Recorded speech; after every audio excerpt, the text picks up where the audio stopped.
सो थोड़ा सा मैं एक दफ़ा तारुफ करवा देता हूँ दोबारा अपना, और फिर हम शुरू करते हैं। मेरा नाम मोहम्मद बिलाल आज़म है। मैंने पिछले साल लम्स से फिज़िक्स में मास्टर्स कंप्लीट किया है। स्पेशलाइजेशन मेरी कॉस्मोलॉजी में है। कॉस्मोलॉजी में भी एक बहुत पर्टिकुलर ब्रांच है, क्वांटम ग्रेविटी की थ्योरी है, कॉजल सेट थ्योरी। तो उसमें डार्क एनर्जी की स्टडी पे कुछ काम किया था। सो आज हम लोग कॉस्मोलॉजी की बेसिक्स को कुछ देखेंगे कि असल में कॉस्मोलॉजी है क्या, हम क्या चीज़ें डिस्कस करते हैं। मैं एक दफ़ा आउटलाइन आप लोगों के सामने ले आऊँ इसकी। इसमें हम देखेंगे कि असल में कॉस्मोलॉजी है क्या, इसमें किस तरह के स्केल से हमारा वास्ता पड़ता है, हम स्टडी क्यों करना चाहते हैं, वो कौन से सवाल आते हैं जो हमें मजबूर करते हैं कि हमें कॉस्मोलॉजी को स्टडी किया जाए। देन उसके बाद हम जाएंगे कुछ फंडामेंटल ऑब्जर्वेशंस पे कि आखिर वो कौन से बुनियादी सवालात थे जिन्होंने सबसे पहले इंसान को मजबूर किया कि वो कायनात के बारे में सोचे। और ये जितनी भी चीज़ें होंगी इसमें मैं कोशिश करूंगा कि फिलॉसफी को कम से कम रखा जाए और इसको प्योर साइंटिफिकली डिस्कस किया जाए। यानी हिस्ट्री और फिलॉसफी को हम थोड़ा सा साइड पे रखना चाह रहे हैं। देन हम एवोल्यूशन हिस्ट्री ऑफ यूनिवर्स को डिस्कस करेंगे कि बिग बैंग के बाद से अब तक हमारी कायनात में कौन कौन से फेजेस आए हैं, जो जनरल थ्योरी ऑफ रिलेटिविटी या कॉस्मोलॉजी हमें बताती है, इवन पार्टिकल फिजिक्स हमें बताती है।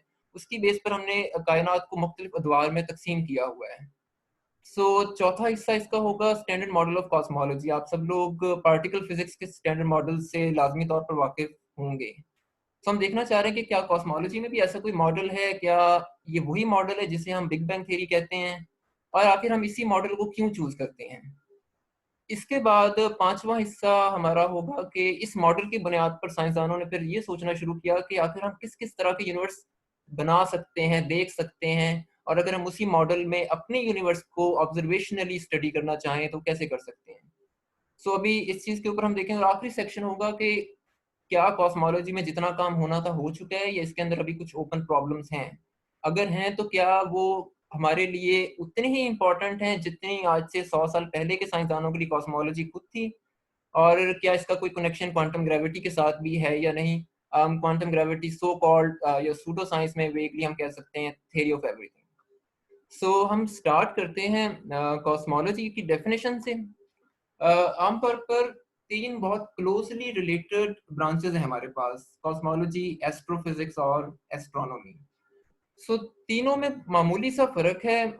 एस्ट्रोनॉमी ज्यादातर हम डिस्कस करते हैं स्टार्स को या सेलेस्टियल बॉडीज को, कि उनका स्ट्रक्चर क्या है, उनकी ल्यूमिनोसिटी क्या है, वो किन चीजों से मिलकर बनी है। ये स्टडी ऑब्जर्वेशनल है, इसके अंदर मैथमेटिक्स बहुत कम इन्वॉल्व होती है। दूसरा हमारे पास ब्रांच आती है एस्ट्रोफिजिक्स। एस्ट्रोफिजिक्स में हम लोग आमतौर पर स्ट्रक्चर्स को ही डिस्कस करते हैं, लेकिन वो स्ट्रक्चर्स मैथमेटिकली डिस्कस किए जाते हैं, फिजिकली थेरीज डेवलप की जाती हैं। उसमें पार्टिकल फिजिक्स हमारे पास इन्वॉल्व है, हमारे पास जनरल थ्योरी ऑफ रिलेटिविटी है, उनकी बुनियाद पर हम मुख्तलिफ थेरीज को डिस्कस करते हैं। लेकिन हमारा जो मेन कंसर्न है वो कॉस्मोलॉजी के साथ है। कॉस्मोलॉजी का ताल्लुक ना तो स्टार्स या प्लैनेट्स की कॉम्पोजिशन के साथ है, ना इसका ताल्लुक गैलेक्सीज की कॉम्पोजिशन के साथ है, बल्कि इसका ताल्लुक खुद यूनिवर्स के साथ है। और यूनिवर्स में हम देखेंगे कि कौन कौन से सवाल आते हैं जिनको हम यहाँ पर डिस्कस कर सकते हैं। उससे पहले हम ये देख लेते हैं कि हमारे पास यूनिवर्स में क्या क्या चीजें मौजूद हैं। जैसे आप देख सकते हैं कि हमारे पास हम आम जो देखते हैं कि प्लैनेट्स हैं, लेकिन प्लैनेट स्टार्स के गिर्द घूमते हैं। फिर स्टार्स की कलेक्शंस को गैलेक्सीज कहा जाता है। आमतौर पर गैलेक्सीज में एक मोहतात अंदाजे के मुताबिक भी कम से कम करोड़ों सितारे मौजूद होते हैं, हर सितारे का एक अपना निज़ाम है।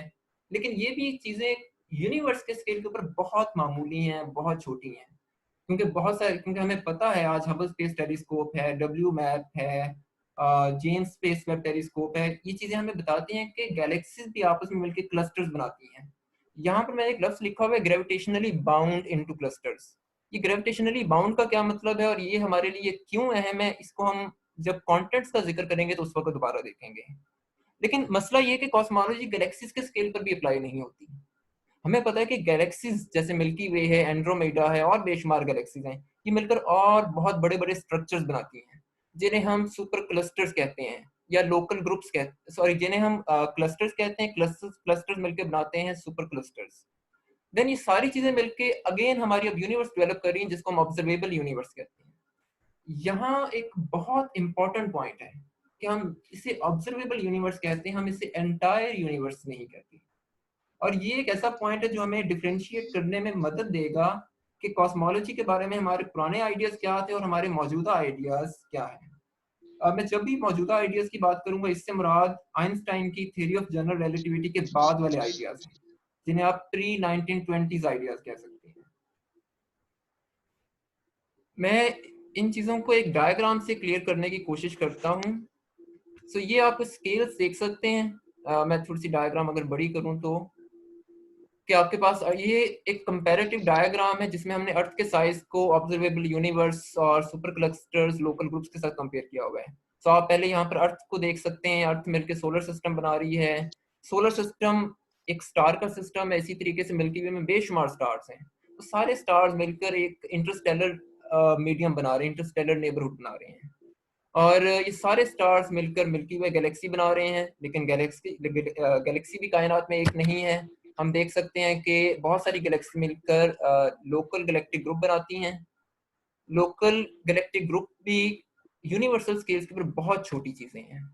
मतलब आमतौर पर एक लोकल गैलेक्टिक ग्रुप में भी सैकड़ों गैलेक्सीज मौजूद होती हैं, लेकिन ये सैकड़ों गैलेक्सीज मिलकर भी शायद पूरी यूनिवर्स का अहाता नहीं कर सकती, जिसकी वजह से इन्हें साइंसदानों ने एक मजीद बड़ी कैटेगरी में तकसीम किया, जिन्हें हम विर्गो सुपर क्लस्टर्स कहते हैं। देन अब हर विर्गो सुपर क्लस्टर के अंदर हजारों गैलेक्सीज हैं, हर गैलेक्सी के अंदर करोड़ों सितारे हैं, हर सितारे के अंदर उसका अपना एक सोलर सिस्टम है, जिसमें अगेन करोड़ों प्लैनेट्स हैं। हर सियारे के साथ फिर आगे मसनूई सियारे मौजूद हैं, जैसे हमारा चांद है। इसी तरीके से ये वेगो क्लस्टर्स मिलकर एक और बड़ा स्केल बनाते हैं कॉस्मोलॉजी में, जिसे हम लोकल सुपर क्लस्टर्स कहते हैं। देन लोकल सुपर क्लस्टर्स के बाद जो अगली तकसीम हम लोग करते हैं, उसे हम नाम देते हैं ऑब्जर्वेबल यूनिवर्स का। सो इस ऑब्जर्वेबल यूनिवर्स की डायग्राम में आपको जितनी भी चीज डॉट्स नजर आ रहे हैं, इस सारे के सारे डॉट्स एक लोकल सुपर क्लस्टर है। अब इस लोकल सुपर क्लस्टर के अंदर आपका विर्गो क्लस्टर है, विर्गो के अंदर आपके पास गैलेक्टिक ग्रुप्स हैं, फिर आपकी गैलेक्सी आती है, देन इंटरस्टेलर नेबरहुड्स हैं, देन सोलर सिस्टम है, फिर अर्थ है। तो आप इस डायग्राम के मुकाबले में देख सकते हैं कि इतनी बड़ी कायनात में हमारी जमीन की हैसियत कुछ भी नहीं है। यहाँ एक बहुत अहम बात मुझे याद आ रही है, पेल ब्लू डॉट, शायद आप लोगों ने कार्ल सागान की उस बुक का नाम सुना हो।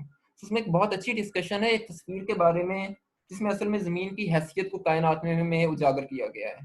कि एक कि वॉयेजर ने जमीन की तस्वीर खींची थी नेपच्यून के करीब जाके, तकरीबन 5 अरब किलोमीटर के फासले से। सो वो एक अच्छा एक चीज हो सकती है अगर हम साइजेस को कंपेयर करना चाह रहे हैं। और ये चीज हमें ये भी बताएगी कि कायनाती स्केल्स हमारी सोच से भी ज्यादा बड़े हैं। अब अगर स्केल्स आपके पास इतने बड़े हैं, फिर जाहिर बात है कि हम इन्हें अपने उन कन्वेंशनल सिस्टम इंटरनेशनल यूनिट्स के अंदर। जी, कोई क्वेश्चन किसी का?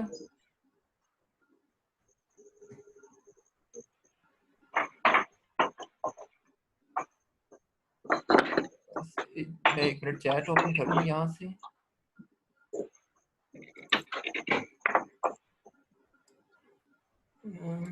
The local galactic group Virgo super cluster. हाँ जी शहरियार, आपकी बात बिल्कुल ठीक है। असल में ये क्लस्टर्स और सुपर क्लस्टर्स ही हैं।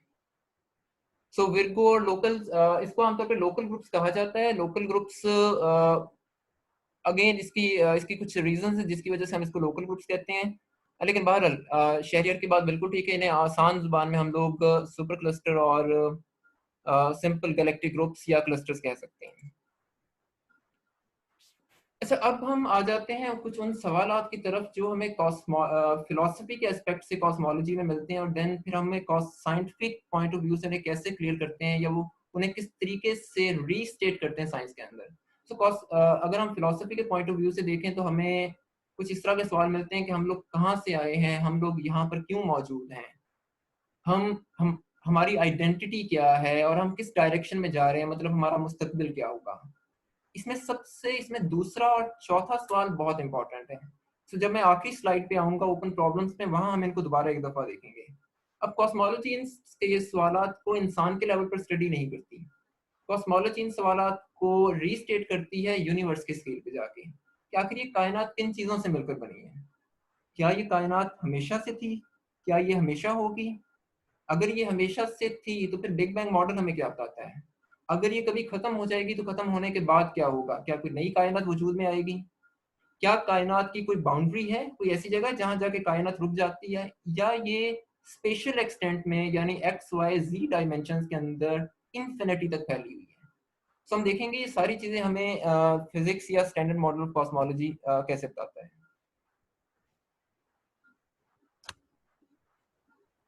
यहाँ मैंने एक स्लाइड ऐड की थी सिर्फ स्केल्स के बारे में एक आइडिया देने के लिए कि जब हम क्लस्टर्स या लोकल ग्रुप्स की बात करते हैं तो वहाँ पर हमारे सिस्टम इंटरनेशनल के जो कन्वेंशनल स्केल्स हैं वो हमारे काम नहीं आते, जैसे मीटर है, किलोग्राम है, सेकेंड है। इसके लिए हमें एस्ट्रोनॉमिकल यूनिट्स को इस्तेमाल करना पड़ता है। मैथ के लिए हम लोग यूज करते हैं सोलर मैथ। यह एक सूरज के मैथ के बराबर होता है, 2 मल्टीप्लाई बाई 10⁻30 किलोग्राम। टाइम को हम आमतौर पर बिलियन लाइट ईयर्स में या गीगा ईयर्स में इस्तेमाल करते हैं। डिस्टेंस के लिए लेकिन हमारे पास एक वैरायटी ऑफ यूनिट्स मौजूद है। डिस्टेंस के लिए अगर हमने with in solar system measurements करनी हो तो आपके पास एस्ट्रोनॉमिकल यूनिट है जिसको हम 1 AU से ये एक मीन एवरेज या एवरेज डिस्टेंस है जमीन और सूरज के दरमियान। लेकिन अगर हमने इंटरस्टेलर डिस्टेंस को स्टडी करना हो तो उसके लिए हम एस्ट्रोनॉमिकल यूनिट को कन्वर्ट कर लेते हैं पार्सेक में। तो एक पार्सेक अप्रॉक्सीमेटली 10⁻16 मीटर्स के बराबर है। लेकिन अगर हमें और बड़े स्केल्स पर चीज़ों को स्टडी करना है, यानी ग्रुप्स के अंदर, लोकल ग्रुप्स के अंदर, क्लस्टर्स के अंदर, तो फिर हम मेगा पार्सेक यूज करते हैं। लेकिन कॉस्मोलॉजी के साथ एक और बड़ा मसला है नोटेशंस और यूनिट्स का, कि कोई पेट रूल्स हमारे पास नहीं है कि हमने इसी नोटेशन को फॉलो करना है या इन्हीं सेट ऑफ यूनिट्स को लेके चलना है। डिफरेंट ऑथर्स, डिफरेंट बुक्स अपनी मर्जी की नोटेशन यूज करते हैं वो, और अपनी मर्जी से मुख्तलिफ यूनिट्स इस्तेमाल करते हैं। इसके बारे में कोई कंसेंसस नहीं है हमारे पास जिस तरह सिस्टम इंटरनेशनल के लिए है।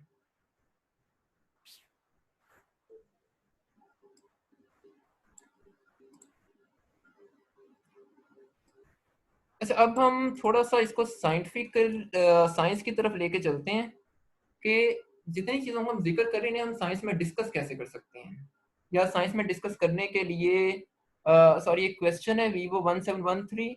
ओजोन लेयर आमतौर पर कॉस्मोलॉजी में डिस्कस नहीं की जाती। ये किसी हद तक ज्योग्राफी का या एटमॉस्फेरिक साइंसेस का पार्ट हो सकती है, लेकिन कॉस्मोलॉजिकल स्केल्स पर इसको डिस्कस नहीं किया जाता। हम कॉस्मोलॉजी के लेवल पे कुछ एलिमेंट्स को डिस्कस लाजमी करते हैं, लेकिन वो अभी हम देखेंगे कि उनको किस सेंस में डिस्कस किया जाता है। हम बात कर रहे हैं कि क्या जिन सवालों की तरफ हमने इशारा किया है, क्या साइंस हमें कोई एक मॉडल देती है साइंटिफिकली जिनकी वजह से हम उनको डिस्कस कर सकें, और आखिर हम वही एक मॉडल क्यों चूज कर रहे हैं? आपने एक नाम सुना होगा, हॉट बिग बैंग मॉडल या बिग बैंग थ्योरी।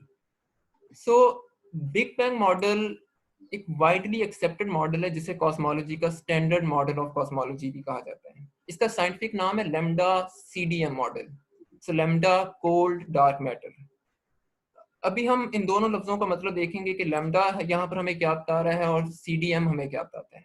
अच्छा, उससे पहले ये देखते हैं कि ये अब यहाँ पर मैं दोबारा से कुछ सवाल आपके सामने रखता हूँ, उन्हें हम फिर वक्त के साथ साथ डिस्कस करते जाएंगे कि आखिर हम बहुत सारे मॉडल्स लोगों ने डेवलप किए हैं, जिनमें सिक्लिक कॉस्मोलॉजी है, हमारे पास इन्फ्लेशनरी मॉडल्स हैं, आपके पास स्टैटिक मॉडल्स मौजूद हैं। लेकिन अगर हम खास तौर पर इसी एक मॉडल को क्यों इस्तेमाल कर रहे हैं, हम ये भी देख सकते हैं कि ये सबसे सिंपल मॉडल है। सिंपल किस तरीके से, ये भी आगे जाके हम इसको देखते हैं। उसकी सबसे बड़ी वजह है कि ये हमें कुछ पेट चीजों के बारे में बताता है। अब एक चीज यहाँ पर ध्यान में रखने की जरूरत है कि कॉस्मोलॉजी में आप किसी भी चीज को एक्सपेरिमेंटली वेरीफाई नहीं कर सकते। उसको वेरीफाई करने के दो तरीके हैं।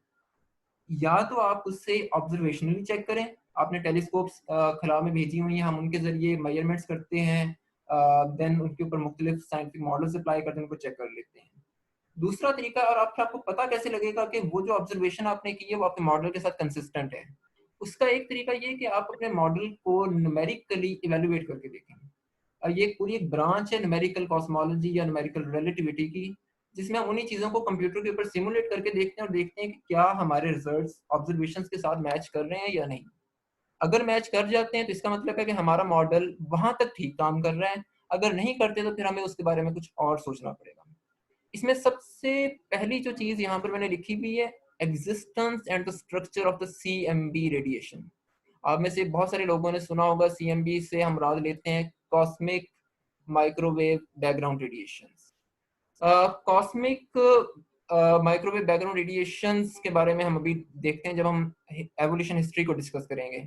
Then large scale structure of universe क्या होता है, कि यूनिवर्स में गैलेक्सीज कैसे बनी। ऑब्जर्वेशंस अगेन हमारे मॉडल के साथ कंसिस्टेंट है। Baryonic and non baryonic components of the universe.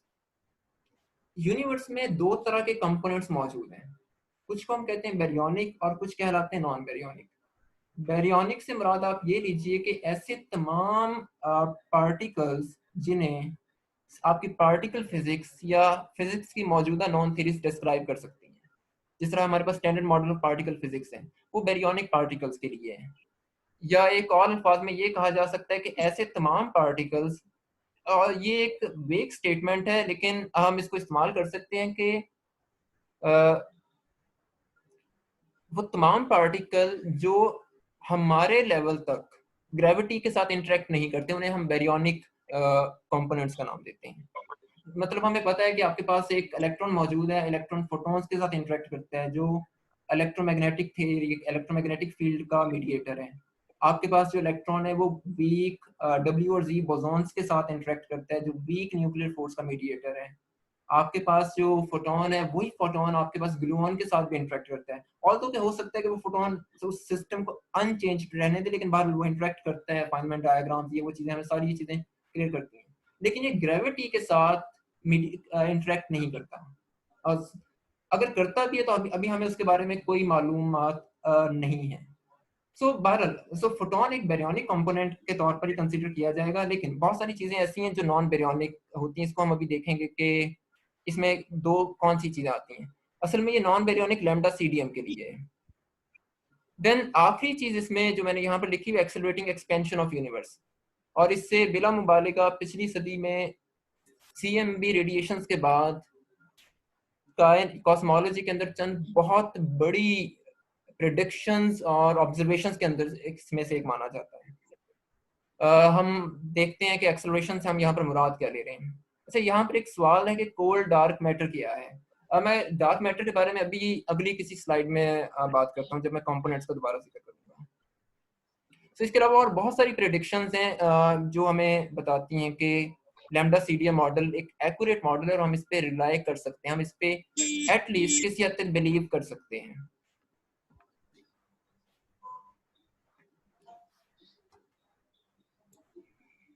अच्छा, यहाँ पर दो मैं फंडामेंटल ऑब्जर्वेशंस का जिक्र करना चाहूंगा लैम्डा सीडीएम की मजीद डिटेल में जाने से पहले,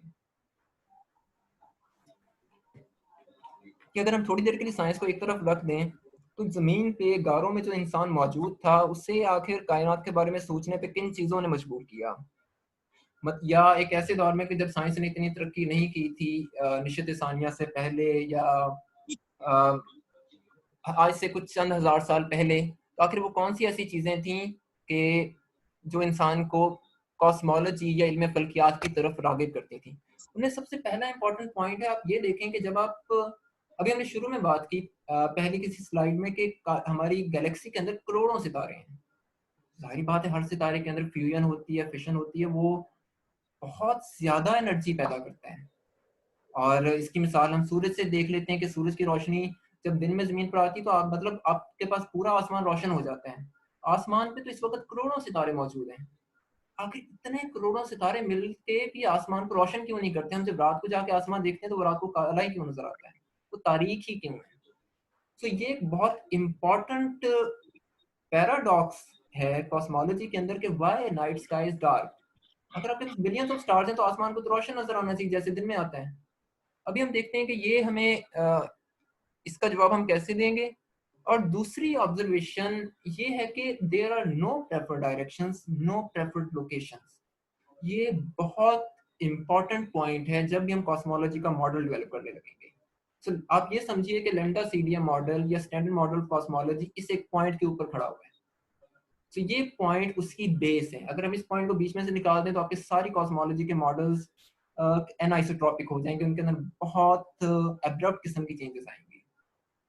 ये हमें बताता क्या है? ये हमें ये बताता है कि कायनात के अंदर कोई जगह, कोई मुकाम खास नहीं है।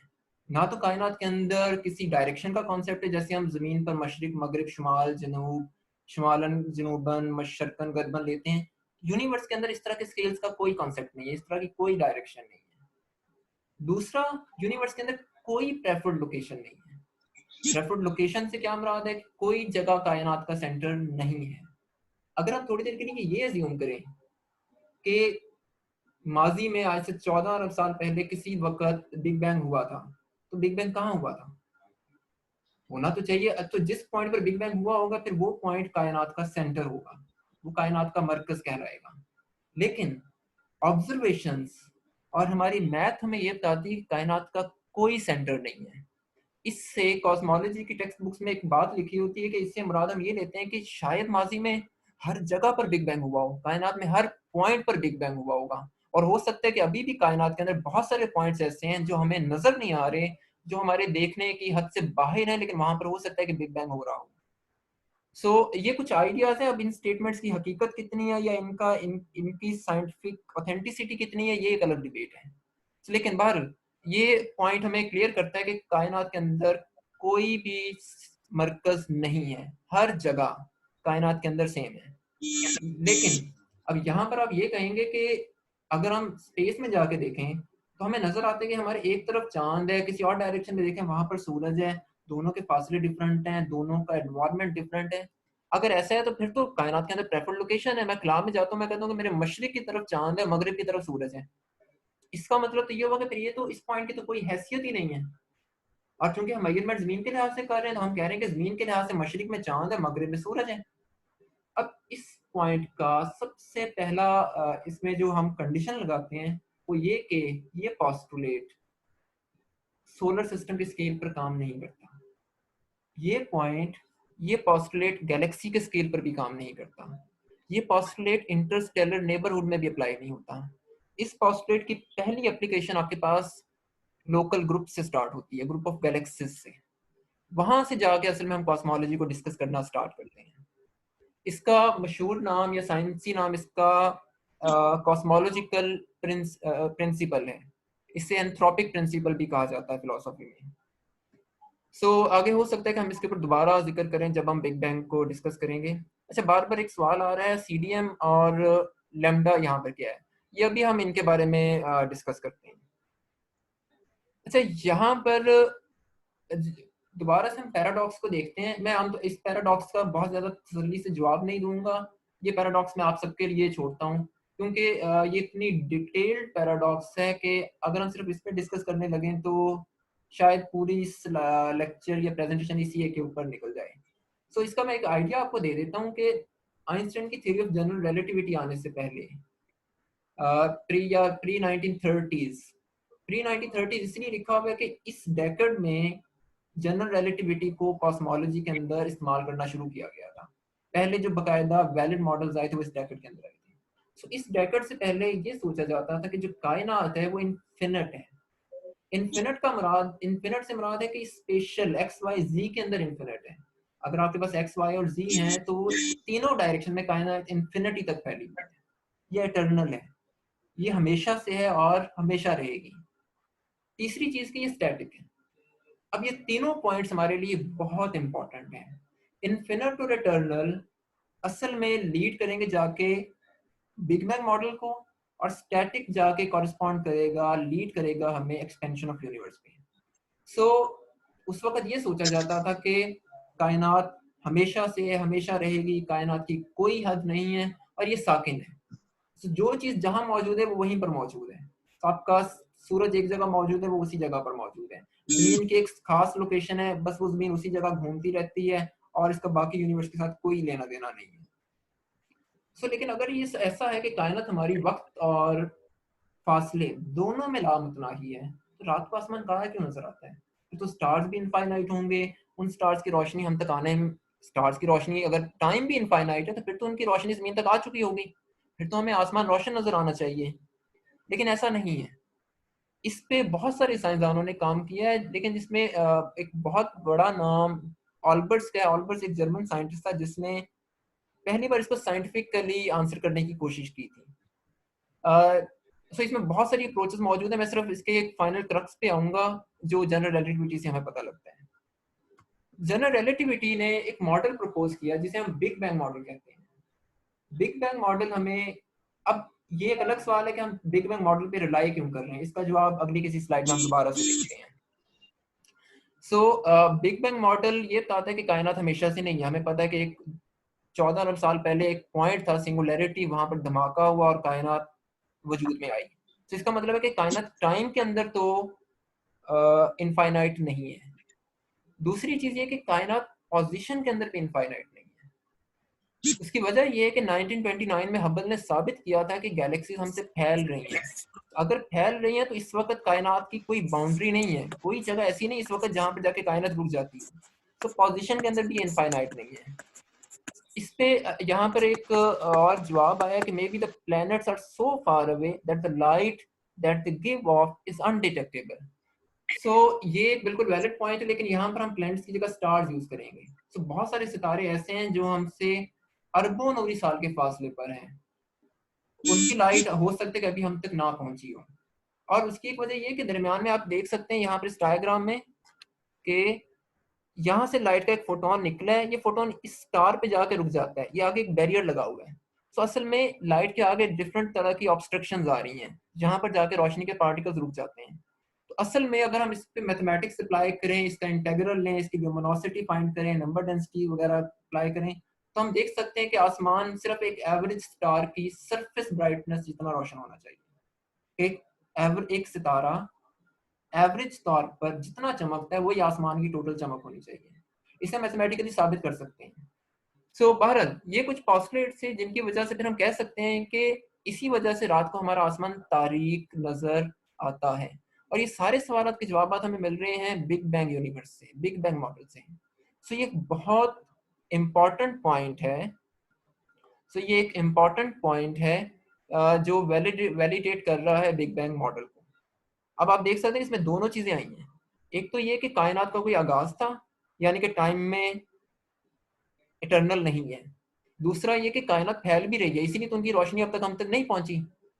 सो इसका मतलब है कि कायनात इनफाइनाइट नहीं है, मुसलसल फैल रही है, पॉजिटिव एक्सेलरेशन है, एक्सपेंडिंग है। और तीसरी चीज कि अब वो फैल क्यों रही है, इस पे हम अभी दोबारा डिस्कस करेंगे कि ऐसा क्यों होता है। सो आई गेस कि ऑल्बर्ट्स पैराडॉक्स आप लोगों को क्लियर काफी हद तक हो गई होगी, और इसके ऊपर आप मजीद लाजमी देखिए, ये बहुत इंपॉर्टेंट चीज है। अब मैं एक बार दोबारा से कॉस्मोलॉजिकल प्रिंसिपल को साइंटिफिकली एक्सप्लेन कर देता हूँ। उसके कुछ नाम मैंने लिखे हुए हैं, होमोजेनिटी और आइसोट्रोपिसिटी। होमोजेनिटी का मतलब है कि कायनात के अंदर कोई पॉइंट स्पेशल नहीं, हम पहले बात कर चुके हैं। आइसोट्रॉपी का मतलब है कि कायनात के अंदर कोई स्पेशल डायरेक्शन नहीं है। सो इसे हम लोग नाम देते हैं होमोजेनिक कॉस्मोलॉजिकल प्रिंसिपल का। और ये हमें बताता है कि हमारी यूनिवर्स होमोजेनस और आइसोट्रॉपिक है। अच्छा, यहाँ पर एक वर्ड आपको नजर आ रहा होगा, लोकल यूनिवर्स। लोकल यूनिवर्स मैंने यहाँ पर क्यों लिखा है और लोकल और ग्लोबल यूनिवर्स में क्या फर्क है, ये हम दोबारा से जब ओपन प्रॉब्लम्स की तरफ आएंगे तो इसको दोबारा देखेंगे। तो फिलहाल आसानी के लिए ये समझते हैं कि हर कायनात में ना तो कोई प्रेफर्ड डायरेक्शन है यानी होमोजेनस है, ना कोई प्रेफर्ड लोकेशन है यानी आइसोट्रॉपिक है। सो ये दो चीजें ऐसी हैं जिनके ऊपर हमारा fundamental model of cosmology rely करता है। सो there is a question by Xingjuan, if I pronounce it right. Yes, sir. So can you ask your question again? Um, uh, like for the the paradox that the universe is not like infinite, right? Yeah, Like maybe it is infinite, but the planets are so far away that like the light they give off is undetectable. yeah, that's right. That's right. So, can you tell me like how light, like the particles work? Like, can they be blocked or? Sorry, I couldn't get your point. Okay, so like the paradox, right? It Bilal, says that uh, It says that the universe I is can. not infinite. Yeah. Bilal, can you explain Olber's paradox In to him English? in English? Okay. I understand Olber's paradox. Okay. It says that the But night Yeah. sky is dark, right? That's why the Yeah. universe can't be infinite, lah. Because Exactly. the light will reach us, right? Yeah. Yeah, that's fine. But like maybe the planets are so far away that the light they give off is undetectable. Like we cannot see and cannot detect. Exactly. That's why in the first slide I have written observable universe. So the planets which we Oh, can observable observe. universe. So we say that the Oh. universe is say 14 billion years old. So it means light took 40 billion years to reach Earth. So if there is a planet which is outside the boundary of the observable universe, that is say 15 billion years away, it means light emitted by Oh. that planet or star hasn't been reached yet. So that's why that's why your point is right. Oh, I see. Thank you. Okay. My pleasure. So अच्छा अब हम बात करते हैं evolution history of universe की कि big bang से लेकर आज तक यानी जो 14 अरब साल का अरसा है अली भाई मेरे पास टाइम कितना है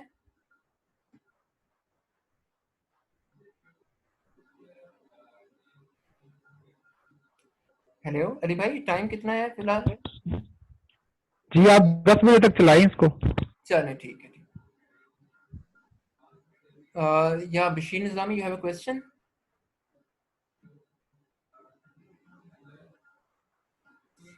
ओके सो हमें पता है कि 14 अरब साल के अरसे में कायनात के अंदर बहुत सारे इवेंट्स वकूअ पज़ीर हुए हैं अब उन सारे इवेंट्स को साइंसदानों ने 3 मुख्तलिफ स्टेजेस के अंदर तकसीम किया है अच्छा यहाँ पर मैं एक चीज़ क्लियर कर दूं कि ये जो एवोल्यूशन हिस्ट्री ऑफ यूनिवर्स इसमें बहुत सारी चीज़ों के ऊपर या तो साइंसदानों का कंसेंसस नहीं है या हम उसके लिए मुख्तलिफ ऑल्टरनेट्स यूज़ करते हैं जैसे बहुत सारी बुक्स में आपको सिर्फ हो सकता है कि वेरी अर्ली और अर्ली यूनिवर्स दोनों एक ही फेज के तौर पर मिले या लार्ज स्केल स्ट्रक्चर को वो डार्क एजेस के नाम से रिप्रेजेंट कर रहे हो या लैम्डा डोमिनेटेड सो यहाँ पर मैं सबसे एक वो टर्म्स यूज कर रहा हूँ या वो एवोल्यूशन हिस्ट्री ले रहा हूँ जो अंडर ग्रेड लेवल की टेक्स्ट बुक्स में हमें मिल सकती हैं तो बहरहाल हमने कायनात को 3 अदवार में तकसीम किया वेरी अर्ली यूनिवर्स और लार्ज स्केल स्ट्रक्चर सो यहाँ पर एक डायग्राम आप देख सकते हैं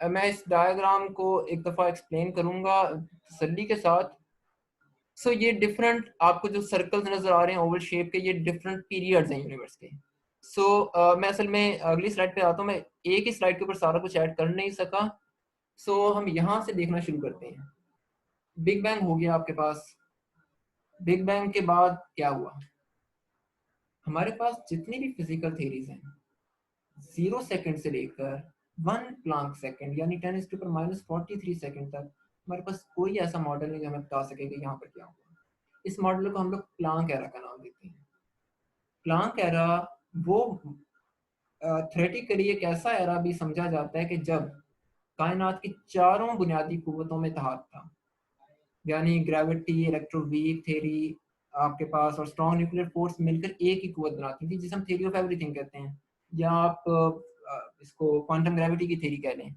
लेकिन जैसे ही 10⁻43 सेकंड्स हुए इन फोर्सेस का इत्तेहाद टूट गया और हम फौरन से शिफ्ट हो गए ग्रैंड यूनिफिकेशन एपॉक में या ग्रैंड यूनिफिकेशन एरा में अच्छा यहाँ पर एक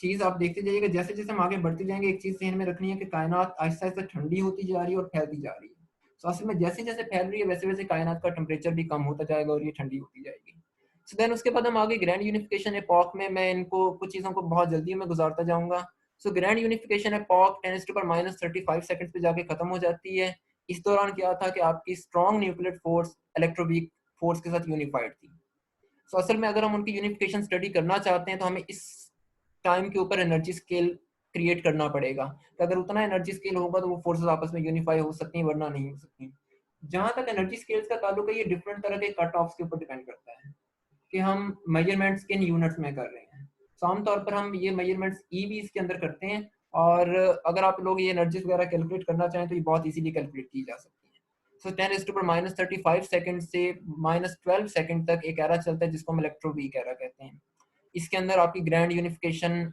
जो स्ट्रॉन्ग न्यूक्लियर फोर्स है वो अलग हो जाती है इलेक्ट्रोवीक फोर्स से। और इस दौरान एक बहुत इंपॉर्टेंट काम होता है जिसे हम इन्फ्लेशन का नाम देते हैं। इन्फ्लेशन क्या है, 10⁻36 से -32 तक है। सवाल यहाँ पर ये था कि आखिर वो कौन से फैक्टर्स ऐसे थे जिसने फौरन से एक सिंगुलैरिटी को एक इतनी बड़ी यूनिवर्स के अंदर तब्दील कर दिया। कोई कुव्वत वहां पर मौजूद ऐसी होगी जो ये सारा काम कर रही थी। उस कुव्वत उसको एक्सप्लेन करने के लिए बहुत सारे मॉडल्स पेश किए गए थे, लेकिन इनमें सबसे कामयाब मॉडल 1980s में एलन गुथ की जानिब से दिया गया था, जिसे हम इन्फ्लेशनरी मॉडल भी कहते हैं। इसकी डिटेल में हम लोग नहीं जा रहे, बहरहाल आप ये समझें कि वहां पर कोई एक पार्टिकल होगा, आप उसे इन्फ्लेटोन कह लें।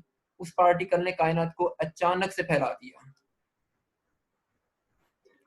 और ये सिर्फ 10⁻36 से -32 सेकेंड तक रहा। इस दौरान कायनात में मुख्तलिफ तरह के पार्टिकल्स भी बने हैं, और लेकिन वो पार्टिकल्स अभी तक आपस में ज्वाइन नहीं हुए, वो सारे स्कैटर्ड पार्टिकल्स हैं, आपस में कोलिजन्स कर रहे हैं, इंटरेक्शंस हो रहे हैं, लेकिन अभी हमारे पास कोई प्रॉपर स्ट्रक्चर बनना स्टार्ट नहीं हुआ। ये हमारे पास वेरी अर्ली यूनिवर्स की एवोल्यूशन हिस्ट्री है। जैसे ही इलेक्ट्रोवीक एरा खत्म होता है, हम फौरन से शिफ्ट कर जाते हैं क्वार्क एपॉक में। ये वो टाइम है जहां पर आपके पास क्वार्क्स बनना शुरू हो गए। उससे पहले क्या था, उससे पहले कुछ नॉन बिरयानिक और बिरयानिक कंपोनेंट्स थे। बहरहाल यहाँ पर आके 10⁻6 सेकेंड्स पे जाके तक आपके पास क्वार्क बनने स्टार्ट हो गया। अच्छा, शहरियार का एक क्वेश्चन है, as the universe expands energy temperature goes down, where is the energy going? Is it contributing to the expansion of the universe, or is it the law of conservation of energy being violated? अच्छा शहरियार, इसमें एक बड़ा मसला ये है कि हम law of conservation of energy को यहाँ पर प्रॉपरली डिस्कस नहीं कर सकते, क्योंकि जनरल रिलेटिविटी में एनर्जी की एक कोई एक्चुअल डेफिनेशन ही नहीं है। एनर्जी आपके साथ पास लिंक्ड है कायनात की ज्योमेट्री के साथ।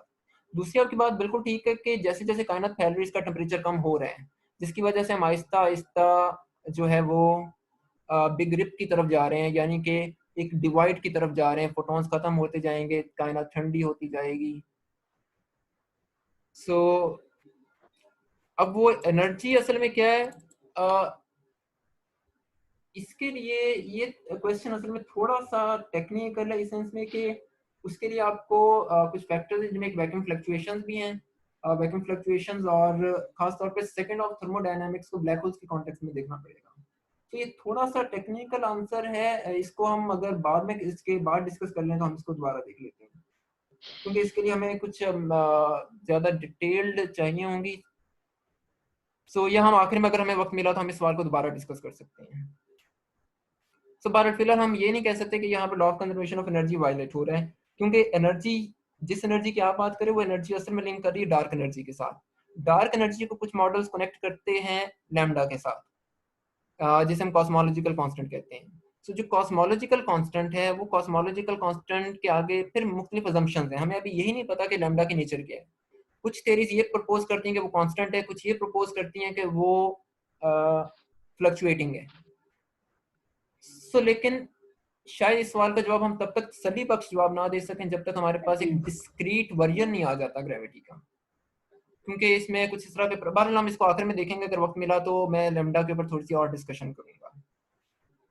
अच्छा, हम और कोई क्वेश्चन, इट इज ऑलवेज बोगल्स में ये सात कुदरत as a flat oval or round disk, a picture you showed here also showed such image, thanks.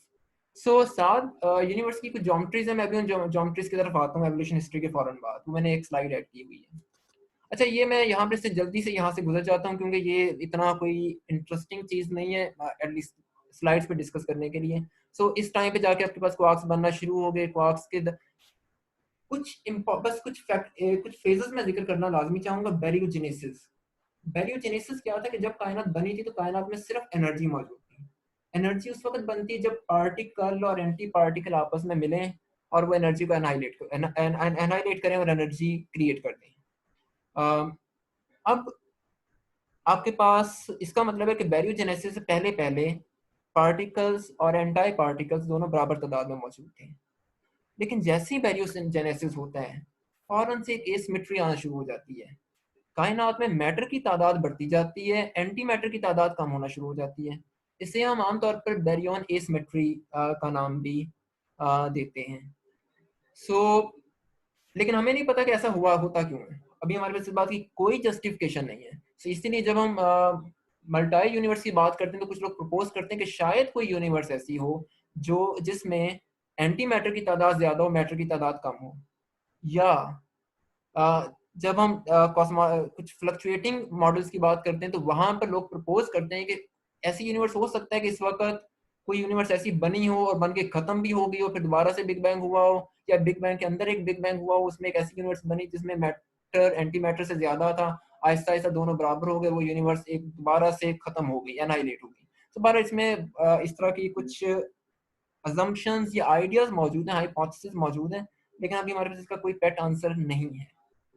इसी तरीके से देन आगे आ जाता है एक लेप्टोजेनेसिस। लेप्टोजेनेसिस में भी यही कुछ हुआ कि आपके पास एंटाई लेप्टॉन्स और लेप्टॉन्स बराबर तादाद में मौजूद थे, लेकिन इस दौरान मैटर अगेन डोमिनेट करना शुरू हो गया एंटी मैटर पे, और हमारे पास आज इलेक्ट्रॉन्स या म्यून्स तो मौजूद हैं, लेकिन उतनी तादाद में एंटी म्यून्स या एंटी इलेक्ट्रॉन्स वगैरह मौजूद नहीं है। तीसरा इंपॉर्टेंट पॉइंट है यहाँ पर बिग बैंग न्यूक्लियोसिंथेसिस। तो कायनात बनने के बाद 10 सेकंड से लेकर 20 मिनट तक वो एरा था जिस दौरान कायनात में पार्टिकल्स बनना शुरू हुए, जिनको हम न्यूक्लियाई का नाम देते हैं। सो इस दौरान कायनात में हाइड्रोजन और लिथियम बनना शुरू हुए। अभी ये हैवी एलिमेंट्स के अंदर कंबाइन होना स्टार्ट नहीं हो रहे। तो बहरहाल ये 20 मिनट तक ये एरा चलता रहा। इन सारे एरस के दौरान अभी भी कायनात में मैटर बहुत कम है, उसके मुकाबले में फोटॉन्स या न्यूट्रिनोस बहुत ज्यादा हैं, यानी रेडिएशन बहुत ज्यादा है। इस एरा को नाम दिया जाता है फोटोन इपॉक का, और ये सब एक तरह से सबसे इंपॉर्टेंट ऑब्जर्वेटरी है हमारे पास। ये एरा आपके पास 20 मिनट से लेकर अगले 3,80,000 सालों तक चलता है। इस दौरान क्या होता है कि कायनात में हर तरफ हॉट फोटॉन्स मौजूद होते हैं जो फैलते जा रहे हैं, फैलते जा रहे हैं। जैसे इसको एक और नाम भी दिया जाता है, जब हमने शुरू में बात की थी CMBR की, कॉस्मिक माइक्रोवेव बैकग्राउंड रेडिएशन, वो असल में इन्हीं फोटॉन्स की वजह से प्रोड्यूस होती है। जैसे 3,80,000 साल गुजरते हैं, कायनात एक ऐसी स्टेज पर आ जाती है जहां पर फोटॉन्स में इतनी एनर्जी नहीं रहती कि वो पार्टिकल्स के साथ इंटरेक्ट कर सकें, या वो इतने ज्यादा हॉट नहीं रहते कि स्कैटरिंग करवा सकें, तो ऐसा ऐसा कूल डाउन होना शुरू हो जाते हैं। और ये कूल डाउन इंटरेस्टिंगली इतनी स्मूथनेस के साथ होती है कि पूरी कायनात में फोटॉन्स की तादाद बराबर हो जाती है। अब यहाँ पर फोटॉन से मुराद विजिबल फोटॉन्स नहीं है, ये इलेक्ट्रोमैग्नेटिक स्पेक्ट्रम में कोई भी हो सकते हैं। और वो फोटोन इतना स्मूथली यूनिवर्स में फैल जाते हैं कि कायनात के हर पॉइंट का टेम्परेचर फिक्स हो जाता है। वो टेम्परेचर हमें पता है, उसको वो टेम्परेचर 2.725 केल्विन के राउंड अबाउट है। अब ये अगेन एक बहुत हैरानकुन बात है कि आखिर इतना कायनात के अंदर इस तरह की चीजें होती रही, इतनी एनर्जी मौजूद थी, सारा कुछ रहा, लेकिन एक वक्त ऐसा आता है कि तमाम फोटॉन्स फौरन से एक परफेक्ट टेम्परेचर के ऊपर आ जाते हैं और स्मूथली फैल जाते हैं। आखिर ये स्मूथनेस आई कहाँ से? ये अगेन एक ओपन क्वेश्चन है हमारे पास। और क्या ये स्मूथनेस 100% स्मूथनेस है, या इसमें किसी पॉइंट पर जाके कोई एनआइसोट्रॉपी मौजूद है? तो बहरहाल ये इंपॉर्टेंट इसलिए क्योंकि यही वो फोटॉन्स है जिनके जरिए आप माजी में झांक सकते हैं यूनिवर्स में। ये आपके पास ये पास माइक्रोस्कोप का काम कर रहे हैं। हम CMBR को इस्तेमाल करके, CMBR को स्टडी करके, फोटॉन्स को स्टडी करके ये बता सकते हैं कि 3 लाख आज से लेकर माजी में 3,80,000 साल तक कायनात कैसी थी। इस सारा कुछ हम देख सकते हैं अपनी टेलीस्कोप के जरिए, डाटा को स्टडी कर सकते हैं। तो यहाँ के बाद हमारे पास बहुत परफेक्ट थ्योरीज मौजूद हैं, लेकिन 0 सेकंड से लेकर 10⁻⁻43 सेकंड से लेकर 20 मिनट्स तक क्या हुआ, हमारे पास थ्योरीज मौजूद हैं पार्टिकल फिजिक्स की। क्वांटम क्रोमोडायनामिक्स है, क्वांटम इलेक्ट्रोडायनामिक्स है, लेकिन हमारे पास ऑब्जर्वेशनली उनको देखने का कोई खास तरीका नहीं है कॉस्मोलॉजी के अंदर।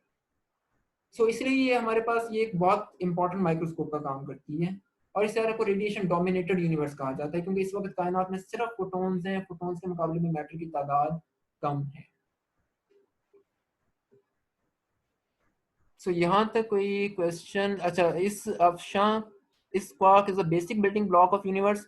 सो ये बैरियोनिक कंपोनेंट के लिए तो बात ठीक है, लेकिन पूरी यूनिवर्स के लिए शायद ये कहना अभी ठीक नहीं होगा, अनलेस कि हमारे पास क्वांटम ग्रेविटी की कोई थ्योरी ना आए और हम प्लांक एरा को स्टडी करने के प्रॉपर्ली काबिल हो जाएं।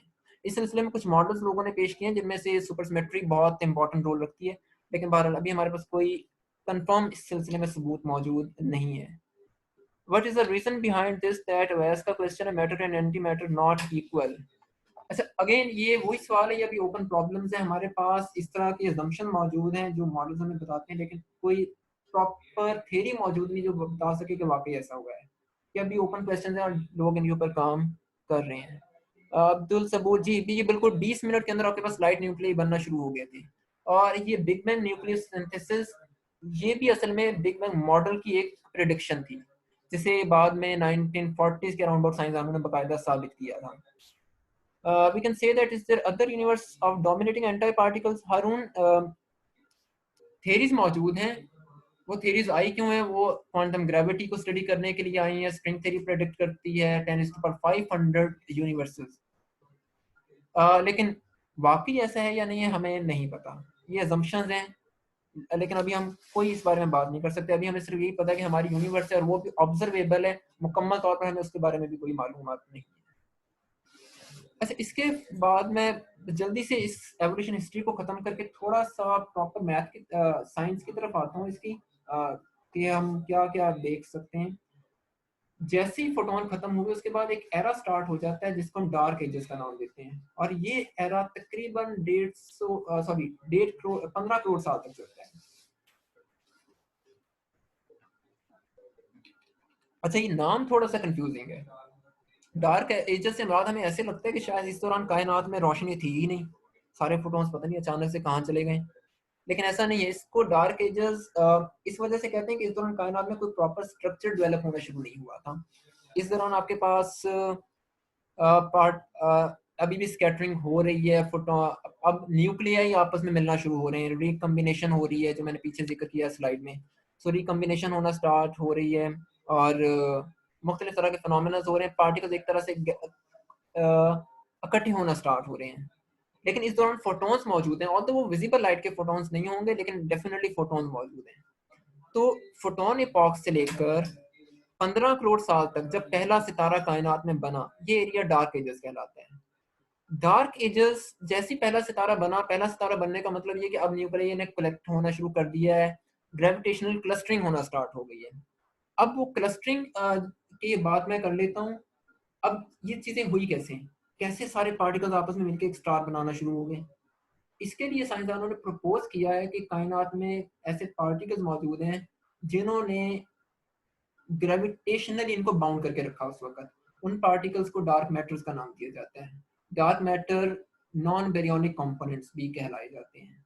लेकिन क्या वाकई डार्क मैटर एग्जिस्ट करते हैं, अगर हैं तो किस हैसियत में करते हैं, किन स्केल्स पे जाके ये आपके फोटॉन्स के साथ बोसॉन्स के साथ इंटरेक्ट करना शुरू होते हैं, हमें इस बारे में कोई इन्फॉर्मेशन नहीं है।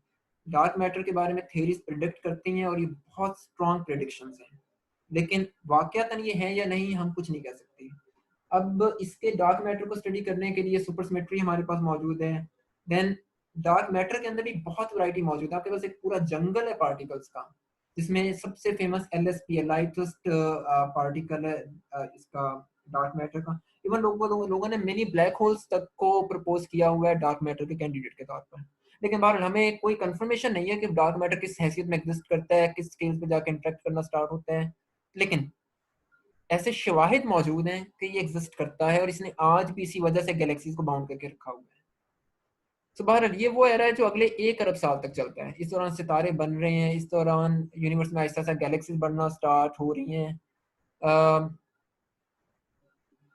और 1 अरब साल के बाद यूनिवर्स एक ऐसे एरिया में एरा में दाखिल हो जाती है जिसको मैटर डोमिनेटेड यूनिवर्स कहते हैं। यानी इस दौरान अब मैटर की तादाद ज्यादा है, रेडिएशन की कम है।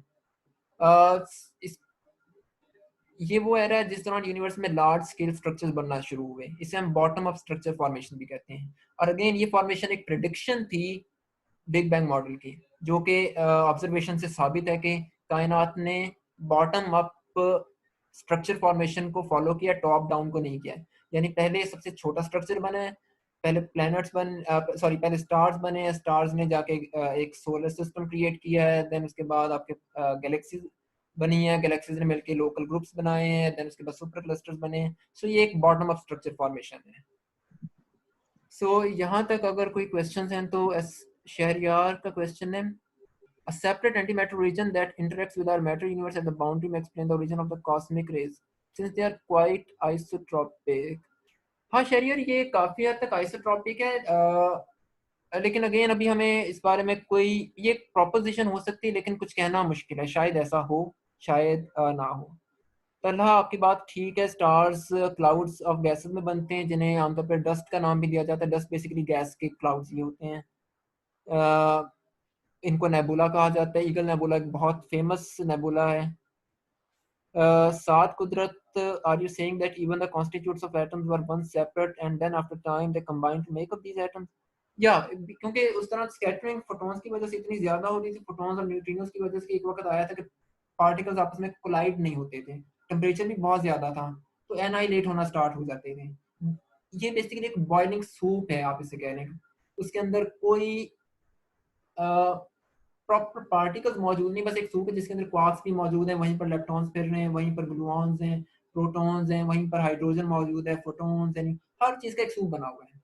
लेकिन फिर जैसे जैसे आहिस्ता पहले न्यूट्रिनोस बीच में से निकल गए, जैसे टेम्परेचर कम हुआ तो पार्टिकल्स को थोड़ा सा सुकून आया है। उसके बाद फिर कुछ अर्सा गुजर गया, फिर आहिस्ता आहिस्ता अब जैसे न्यूट्रिनोस निकले तो न्यूक्लियाई बनना शुरू हो गए। फिर जैसे कुछ अरसे बाद फोटॉन भी साइड पे चले गए। जब फोटॉन साइड पे चले गए तो आपके पास इलेक्ट्रॉन्स को किसी किस्म की रेजिस्टेंस मिलना बंद होगी, क्योंकि फोटॉन सबसे ज्यादा इंटरेक्ट इलेक्ट्रॉन्स के साथ करते थे। अगर इलेक्ट्रॉन्स फ्री हो गए तो वो इलेक्ट्रॉन्स न्यूक्लियाई के साथ जाके कंबाइन हुए और आपके पास एटम बनना शुरू हो गए, जिसमें दो इंपॉर्टेंट कॉन्स्टिट्यूएंट्स हैं, लिथियम और हाइड्रोजन, जो उस वक्त बने थे, जिसको हमने BBN का नाम दिया, बिग बैंग न्यूक्लियर सिंथेसिस।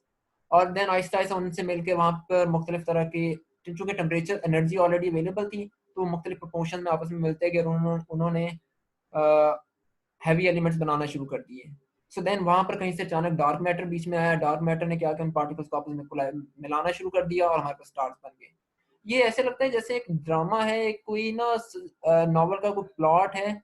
उसकी शायद एक वजह ये भी कि हमारे पास अभी भी इसमें बहुत सारे लूप होल्स मौजूद हैं। ये जितनी बातें मैं कर रहा हूँ इसके बारे में हमें कोई पेट इन्फॉर्मेशन नहीं है, हमारी थेरीज प्रपोज करती हैं, लेकिन इनके अंदर बहुत से लूप होल्स मौजूद हैं, जो अगेन हमारे पास ओपन क्वेश्चंस के तौर पर मौजूद हैं, जिनको देखा जा सकता है। सो कुछ और क्वेश्चंस हैं। Can I ask when constituents of the atoms combined and how long did they take? ये जो एरा है तकरीबन 1 अरब साल तक चला है, जिसको हम रीआयोनाइजेशन एपॉक कहते हैं। सो ये तकरीबन 1 अरब साल तक की Can you चीजें। answer in English? So basically this era lasted for the 1 billion years after the end of dark ages. As the temperature cools down and universe started expanding, the particles started to gathered, amalgamated. So they formed big structures. And this is because of dark matter. So some non-baryonic, unknown matter, unknown force was present at the moment, which started to gather, which started to amalgamate all the particles to form larger structure. But still, till yet, we have no experimental or observational evidence for dark matter. So we cannot state any confirmed answer to this hypothesis. But we know that in this era of 1 billion years, there were large structures. So dark matter bound the universe. Whereas dark matter doesn't bound the universe, but it is responsible to bound the galaxies. इसका So universe it's like all around us, lah. Yeah. But we just don't know it, like what it is. Yeah, definitely we do not know, because standard model of particle physics does not point any clue towards it. We do not have any physical theory to study it perfectly. But there are observations which indicate that it should be there. Oh, I see. So It's quite Harun, scary. yeah. So Harun, you were saying that how do we know dark matter is non-baryonic? Because क्योंकि ये baryonic components के साथ interact नहीं करता, और जो आपके पास baryonic components से मतलब आपका standard model of particle physics है, अगर ये उनके साथ interact करता होता तो शायद हमें energy scales पे इसके बारे में कोई information मिल जाती जो LHC में आपके पास मौजूद है। हाँ, यहाँ पर एक पॉइंट ये भी है कि हो सकता है कि अभी हमारे पास उतने बड़े एनर्जी स्केल्स ना आते हों जहाँ पर ये कायनात के साथ उन पार्टिकल के साथ इंटरेक्ट कर सकता है। सो बहरहाल इस वजह से हम इसको नॉन बैरियोनिक कहते हैं, क्योंकि ये हमारे यूजुअल पार्टिकल्स के साथ किसी किस्म का इंटरेक्शन नहीं करता।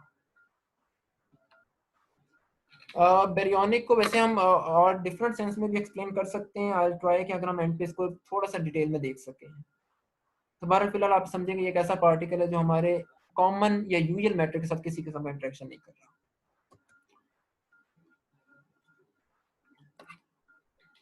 अब हम एवोल्यूशन हिस्ट्री के बाद आ जाते हैं, थोड़ा सा फॉरवर्ड चलते हैं कि लैम्डा सीडियम जिसकी हम शुरू में बात कर रहे थे वो है क्या, और ये सारी कहानी शुरू कहाँ से हुई। कायनात किसी दौर में फिलॉसफी में स्टडी की जाती थी, लेकिन फिर आइंस्टाइन ने जनरल थ्योरी ऑफ रिलेटिविटी दी और हमारे पास एक बड़ा इंपॉर्टेंट टूल आया चीज़ों को समझने का, ग्रेविटी को समझने का। देन आइंस्टाइन को ख्याल आया कि अच्छा इसे कॉस्मोलॉजी पे भी अप्लाई करके देखते हैं। तो उसने उसको कॉस्मोलॉजी पे भी अप्लाई करना शुरू कर दिया और कुछ मॉडल्स बनाए। अभी मैं एक मॉडल आपके से शेयर करता हूँ कि वो कौन सा मॉडल था आइंस्टाइन का। तो बहरहाल इसमें मैं थोड़े से कुछ चीज़ें बस एक्सप्लेन करता जाता हूँ जल्दी से, मैथ पे ज़्यादा वक्त नहीं लगाएंगे।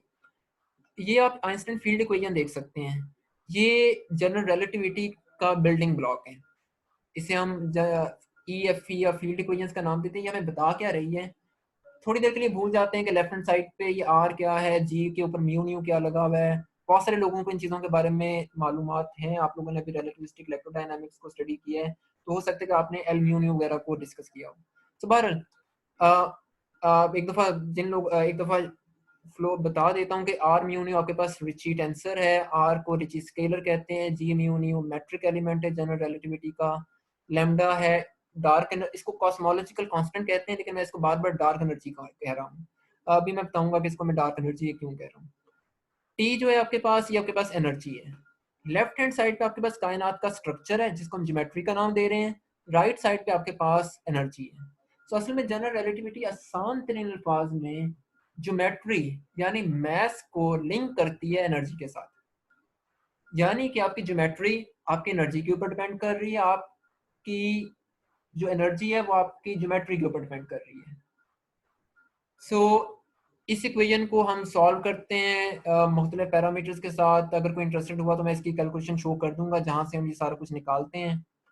सो इसको जब हम सॉल्व करते हैं तो हमारे पास अज़म एक मैट्रिक बनता है। हम पहले एक एज्यूम कर लेते हैं। अच्छा, अभी हम इक्वेशंस को वहीं पर रहने देते हैं। अब हमने एज्यूम किया है कॉस्मोलॉजिकल प्रिंसिपल कि आपके पास कॉस्मोलॉजिकल प्रिंसिपल के मुताबिक कायनात कैसी होनी चाहिए। डेफिनेटली आइंस्टाइन कह रहा है कि 4 डायमेंशन होनी चाहिए। एक कंपोनेंट टाइम का हो गया, दूसरा कंपोनेंट हो गया एक्स वाई जी का। हम कार्टेशियन सिस्टम यूज नहीं करते, रेक्टेंगुलर सिस्टम यूज नहीं करते, हम आमतौर पर स्फेरिकल कोऑर्डिनेट्स यूज करते हैं। सो ये मैट्रिक एलिमेंट मैंने स्फेरिकल सिस्टम के अंदर रखा हुआ है। डी टी टाइम का कंपोनेंट है और आर डी ओमेगा को जब इसके साथ मल्टीप्लाई करेंगे तो आर थीटा और फाई ये आपके पास स्फेरिकल ज्योमेट्री के कंपोनेंट्स हैं। डी एस लाइन एलिमेंट है। अगर आप इसको लाइन एलिमेंट को आसान अल्फाज में कैसे समझें कि अगर मैं फिसागोरस, अगेन ये एक लूज स्टेटमेंट है लेकिन आप समझ सकते हैं, इससे आइडिया ले सकते हैं कि फिसागोरस थ्योरम के मुताबिक जो वतर का मुरब्बा है जिसको हम सी हाइपोटेन्यूज का स्क्वायर करें वो आपका लाइन एलिमेंट है। 2 पॉइंट्स के दरमियान फासला आपके पास लाइन एलिमेंट है। सो 4 डायमेंशंस के अंदर ये फासला इसके बराबर होता है।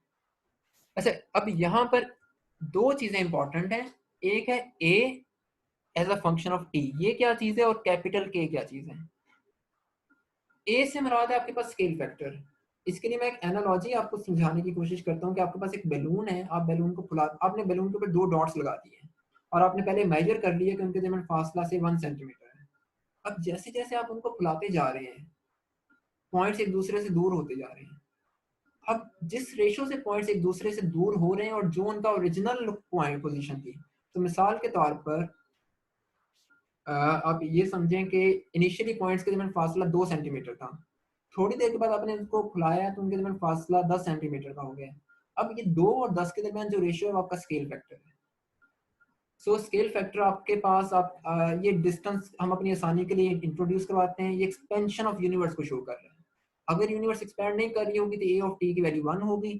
अगर ये एक्सपैंड कर रही है तो फिर डेफिनेटली इसकी कोई ना कोई वैल्यू होगी, और वो हम देखते हैं कि वो हम कैसे निकालेंगे। के यहाँ पर क्या है, के असल में कर्वेचर है। कर्वेचर से मुराद है यूनिवर्स की ज्योमेट्री क्या है। इसके लिए हम अगली स्लाइड पे शिफ्ट कर जाते हैं। न्यूटन और आइंस्टाइन में एक बड़ा फर्क ज्योमेट्री का है। यहाँ तक मैं देख लूँ कोई क्वेश्चन तो नहीं है, सॉरी नहीं। सो न्यूटन और आइंस्टाइन में एक बड़ा फर्क ज्योमेट्री का है। आप बचपन से एक चीज़ पढ़ते आए हैं कि अगर आप दो पैरेलल लाइंस लगाएं तो वो लाइंस कभी भी आपस में कहीं किसी भी पॉइंट पर जाके एक दूसरे के साथ नहीं मिलती। आपने एक शीट ऑफ पेपर लिया, आप उसके ऊपर ट्राइंगल बनाना चाह रहे हैं, उसके ऊपर ट्राइंगल्स के की हमेशा 3 साइड्स होंगी, एंगल्स का सम 180 डिग्रीज होगा। ये कुछ इसी तरह कुछ और भी पोस्टुलेट्स हैं, ये यूक्लिडियन ज्योमेट्री के पोस्टुलेट्स हैं, जिसे हम फ्लैट ज्योमेट्री भी कहते हैं या फ्लैट टोपोलॉजी भी कहते हैं। आइंस्टाइन और न्यूटन में एक बड़ा फर्क यही है दोनों की ग्रेविटी थ्योरीज में कि न्यूटन एज्यूम करता है कि कायनात यूक्लिडियन ज्योमेट्री को फॉलो कर रही है, आइंस्टाइन कहता है कि नहीं, ये नॉन यूक्लिडियन को फॉलो कर रही है। सो नॉन यूक्लिडियन से मुराद क्या, दो तरह की सरफेसेस हम लोग लेते हैं, स्फीयर और हाइपरबोलिक। जैसे आप यहाँ पर देख सकते हैं कि ये वाली जो सेकंड डायग्राम है, अगर आपके पास इसको ऐसे देखेंगे, अगर आपके पास कोई बलून है, उस बलून की आउटर सरफेस के ऊपर अगर आपने दो पैरेलल लाइंस लगाए हैं, तो वो लाइंस किसी ना किसी पॉइंट पर जाके एक दूसरे को कनेक्ट करना स्टार्ट कर देंगी। या share taking 3 points make a scale factor definitely ज़्यादा क्लियर कर देता है। मुझे यहाँ पर वैसे एक डायग्राम ऐड करनी चाहिए थी जो अनलकीली मैं ऐड नहीं कर सका। सो अगर आप के पास स्फेरिकल ज्योमेट्री हो और स्फेरिकल ज्योमेट्री के ऊपर आप दो सीधी लाइनें लगाएं तो वो किसी ना किसी पॉइंट पर जाके मिल जाती हैं। इसका हम कहते हैं कि इसका कर्वेचर पॉजिटिव है। अगर आप ये बैलून की एक्सटर्नल साइड है, अगर आप उसी बैलून की इंटरनल साइड के ऊपर दो लाइनें लगाएं, सीधी लाइनें, अगेन वो हमेशा एक दूसरे से दूर जाती जाएंगी। अब तीनों में फर्क क्या है? फ्लैट में लाइनों के दरमियान फासला कांस्टेंट है, स्फेरिकल में लाइंस किसी ना किसी पॉइंट पर जाके मिलना शुरू हो जाती हैं, कन्वर्ज हो जाती हैं, मतलब फासला आहिस्ता आहिस्ता कम होता जाता है। ओपन यूनिवर्स या हाइपरबॉलिक सरफेस पे ये फासला बढ़ता जाएगा, ये लाइनें किसी भी पॉइंट पर जाके नहीं मिलेंगी अनलेस कि वो इन्फिनिटी पे ना चली जाए। अब आप यहाँ से एक और चीज देख सकते हैं, यहाँ पर ट्राइंगल्स के एंगल का सम 180 डिग्री है, यहाँ पर एंगल्स का सम 180 डिग्री से ज्यादा होगा, यहाँ पर एंगल्स का सम 180 डिग्री से कम होगा। सो ये तीन तरह की ज्योमेट्रीज हमारे पास कायनात की मौजूद है। हमें नहीं पता कि इनमें से असल में कौन सी है, लेकिन बहरहाल आइंस्टाइन की जनरल रिलेटिविटी हमें बताती है कि तीन तरह की ज्योमेट्रीज मौजूद हैं। यहाँ पर आपको एक वीडियो के बारे में बताना चाहूँगा, आप लोग चाहें तो देख सकते हैं। यूट्यूब पे एक चैनल है, मुझे अब याद नहीं कि नंबर फाइल पे अपलोड है, ये 3 ब्लू 1 ब्राउन पे। उस पर एक वीडियो मौजूद है कि क्या आप ऐसा स्क्वायर बना सकते हैं जिसकी 3 साइड्स हों, या एक ऐसी ट्राइंगल बना सकते हैं जिसकी 4 साइड्स हों। वहाँ वो असम्पशन ये लेते हैं कि ट्राइंगल का की कंडीशन ये है कि उसके इंटीरियर एंगल्स का सम 180 डिग्रीज होना चाहिए। अगर वो फ्लैट सरफेस पे 3 से बन रहा है तो वो ट्राइंगल 3 साइड्स की है। अगर वो स्फेरिकल सरफेस पे 4 के साथ बन रहा है, इसका मतलब है कि वो स्फेरिकल सरफेस की ट्राइंगल वो होगी। इसी तरीके से आप ऐसा स्क्वायर बना सकते हैं हाइपरबॉलिक सरफेस पे, आई गेस के, जिसके इंटीरियर एंगल्स का सम 360 डिग्री ही हो लेकिन उसकी साइड्स 3 हो। अब मुझे नहीं इलम के मैथमेटिशियंस इस बात को कितना पसंद करते हैं, लेकिन एक फन के तौर पर एक अच्छी चीज़ है कि डिफरेंट तरह की ज्योमेट्रीज हम इसमें देख सकते हैं। तो बहरहाल ये तीन डिफरेंट स्ट्रक्चर्स हैं यूनिवर्स के। अब हम आ जाते हैं डायनामिक्स पे। हमने मॉडल बना लिया, हमें ज्योमेट्री का पता लग गया। अब जिस तरह न्यूटन की इक्वेशन मौजूद है, न्यूटन के लॉज मौजूद है हमारे पास, क्वांटम मैकेनिक्स में श्रोडिंगर इक्वेशंस हैं, मैक्सवेल की इक्वेशंस हैं इलेक्ट्रोडायनामिक्स में, कॉस्मोलॉजी के अंदर भी हमारे पास क्या सा सेट ऑफ इक्वेशंस मौजूद हैं। असल में 3 इक्वेशंस हैं, मैंने यहाँ पर 2 लिखी हैं क्योंकि हमें तीसरी की ज़रूरत नहीं होगी। सो पहली इक्वेशन है हैमिल्टोनियन इक्वेशन। अच्छा, यहाँ पर एक चीज़ याद रखनी है आप लोगों ने, मैं ज्यूम कर रहा हूँ कि आप लोग क्लासिकल मैकेनिक्स से फेमिलियर होंगे, लैग्रांजियन और हैमिल्टोनियन डायनामिक्स से। ये एच जो है ये हैमिल्टोनियन को रिप्रेजेंट नहीं कर रहा, इन अ सेंस ये उसको रिप्रेजेंट नहीं कर रहा, ये असल में हबल्स कांस्टेंट है। अभी मैं बताता हूँ कि हबल्स कांस्टेंट क्या होता है। सो यहाँ पर हबल्स कांस्टेंट आपके पास लिंक कर रहा है डेंसिटी ऑफ मैटर के साथ, रेडिएशन के साथ, देन आपके पास कर्वेचर है के से मुराद, और लैम्डा से मुराद डार्क एनर्जी है या कॉस्मोलॉजिकल कांस्टेंट है। सो ये हमें बताते हैं कि कायनात में कौन कौन से पार्टिकल्स मौजूद हैं। अगर वो पार्टिकल्स मौजूद हैं तो उनके जरिए हम उनकी एनर्जी निकाल सकते हैं, किसी की भी डेंसिटी निकाल सकते हैं। दूसरी इक्वेशन है एक्सेलरेशन इक्वेशन। एक्सेलरेशन इक्वेशन में प्रेशर इंक्लूड है, लैम्डा डार्क एनर्जी इंक्लूड है, ए डबल डॉट, ये आपके पास एक्सेलरेशन है, स्केल फैक्टर का एक्सेलरेशन, ए डॉट स्क्वायर ये वेलोसिटी है, के कर्वेचर है अगेन। अब ये दोनों इक्वेशंस हमारे पास इसी मैट्रिक से निकलती हैं, सॉरी इस मैट्रिक और इस फील्ड इक्वेशन से निकलती हैं। मैं ग्रुप में ये कैलकुलेशन डिटेल से भेज दूंगा कि ये सारा काम होता कैसे है, ताकि आप में से जो लोग इंटरेस्टेड हो इसको देख लें। सो बहरहाल हम इन इक्वेशंस पे ज़्यादा बॉदर नहीं कर रहे, हमें बस पता लगे कि एक इक्वेशन हमें कायनात के एनर्जी कंटेंट के बारे में बता रही है, दूसरा हमें उसके बारे में एक्सेलरेशन के बारे में बता रही है। अब हम थोड़ा सा एनर्जी कंटेंट को देख लेते हैं। ये एक बड़ी फेमस डायग्राम है कि आपके जो नासा की ये ऑब्जर्वेशन है, वो हम कहती हैं कि कायनात में डार्क मैटर 24% है, डार्क एनर्जी 70% के राउंड अबाउट है, और एटम्स जो है वो 4.6% है। जो मैंने शुरू में बात की थी कि कायनात के अंदर दो तरह के कंपोनेंट्स है, बेरियोनिक और नॉन बेरियोनिक। तो जो एटम्स वाला पार्ट है ये आपके पास बेरियोनिक है, और जो बाकी डार्क मैटर और डार्क एनर्जी वाला पार्ट है ये आपके पास सारे का सारा नॉन बेरियोनिक है। इसका एक और मतलब भी है, आपके पास अब तक जितने भी आपने थेरीज बनाई हैं, जो जिनको लैब के अंदर चेक किया जा सकता है, वो थेरी सिर्फ कायनात के 4.6% के ऊपर काम करती हैं। बाकी मोर देन 95% किन चीज़ों से मिलकर बना है, हमारे पास आज तक कोई थेरी मौजूद ही नहीं है जो हमें बता सके कि हाँ भाई डार्क एनर्जी की ये इक्वेशन है, ये उसकी फॉर्म होती है, वो ऐसे इंटरेक्शन करता है, ये उसकी डाइवर्जेंस होगी, ये उसकी कर्ल होगा। ना ऐसी कोई इक्वेशन मौजूद है जो डार्क मैटर के बारे में बता सके। तो अब तक इंसान ने जितनी भी तरक्की की है वो सिर्फ इस 4.6% के लिए की है। बाकी किसी चीज़ के बारे में हमारे पास बाकी किसी चीज़ के बारे में हमारे पास कोई इंफॉर्मेशन मौजूद नहीं है। मैं अब थोड़ा सा ज़रा जल्दी जल्दी चीज़ों को ख़त्म करता हूँ, हमारे पास सिर्फ 5 मिनट हैं। मैं बस एक इम्पॉर्टेंट पॉइंट यहाँ पर हबल्स लॉ पर डिस्कस करना चाहूँगा कि हमें पता है कि कायनात फैल रही है। हबल लॉ हमें ये कहता है कि जो गैलेक्सी या जो सितारा हमसे जितने ज़्यादा फासले पर मौजूद होगा वो उतना ही ज़्यादा तेज़ी के साथ फैलेगा। अब यहाँ पे बस एक इम्पॉर्टेंट पॉइंट मुझे क्लियर करना है, वो ये कि अगर कोई सितारा हमसे रोशनी से ज़्यादा फासले पर मौजूद है, फिर तो वो रोशनी से ज़्यादा रफ्तार से फैल रहा होगा। अगर ऐसा है तो आइंस्टाइन की थे general theory of relativity, special theory of relativity के बहुत इंपॉर्टेंट पोस्टुलेट को नेगेट कर रही है कि कायनात के अंदर कोई चीज़ रोशनी से ज़्यादा रफ्तार से मूव नहीं कर सकती। अब यहाँ पर एक चीज़ याद रखने वाली ये है कि वो जो पोस्टुलेट है कि nothing can travel faster than speed of light, वो सिर्फ और सिर्फ इंफॉर्मेशन के ऊपर अप्लाई होता है कि कॉजेलिटी रिटेन रहनी चाहिए, कोई भी इफेक्ट कॉज से पहले नहीं हो सकता, और इंफॉर्मेशन रोशनी से ज्यादा रफ्तार से ट्रांसफर नहीं हो सकती। कायनात का फैलना आपको किसी किस्म की इंफॉर्मेशन प्रोवाइड नहीं करता। अगर हमें वक्त मिला तो हम इसके ऊपर दोबारा किसी वक्त डिटेल से डिस्कस करेंगे। दूसरा ये कि जो हबल्स कांस्टेंट है एच नॉट, ये आपको कायनात की एज भी देते हैं, इनके दरमियान ये रिलेशन है। अगर आप हबल्स कांस्टेंट का इन्वर्स लें तो आपको एक पर्टिकुलर सेट ऑफ यूनिट्स में 14 बिलियन ईयर्स की वैल्यू मिल जाती है। अच्छा, देन मैं अब थ्योरेटिकल मॉडल्स पे नहीं जा रहा, मैं आपको सिर्फ कुछ शेप्स दिखाने लगा हूँ उन सारी चीज़ों की जो हमने अब तक डिस्कस की हैं कि यूनिवर्स किस किस तरीके से बन सकती है। यहाँ पर मैं डेंसिटी को ओमेगा कह रहा हूँ, फिलहाल आप इसे डेंसिटी ही समझिए, ये असल में क्रिटिकल डेंसिटी ऑफ मैटर है। इसे हम फिर किसी वक्त देखेंगे अगर एक्सप्लेन कर सके तो।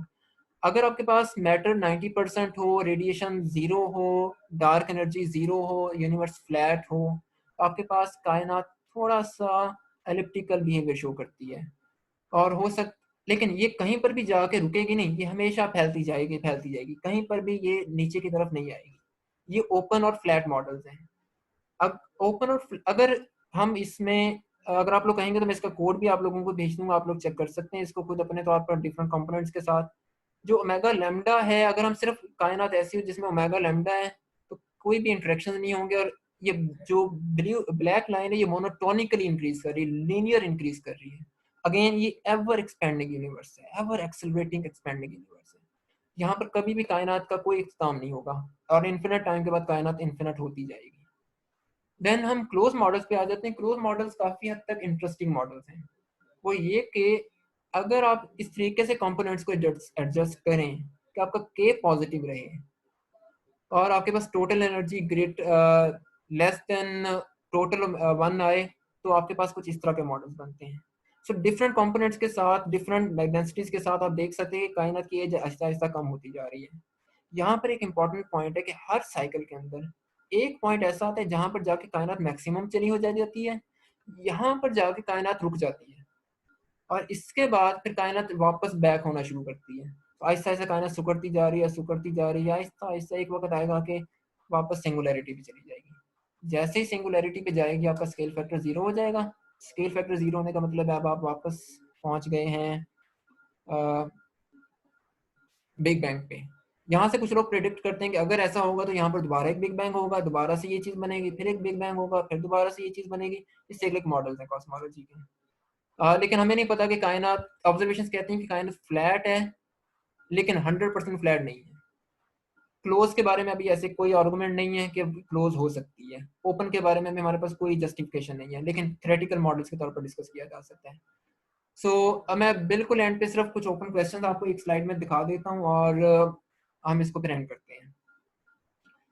हमारे पास कुछ ओपन प्रॉब्लम्स बेशुमार है, जिनमें से कुछ मैंने यहाँ पर लिखी हैं। फाइन ट्यूनिंग पजल को फिलहाल रहने देते हैं, ये टेक्निकल है।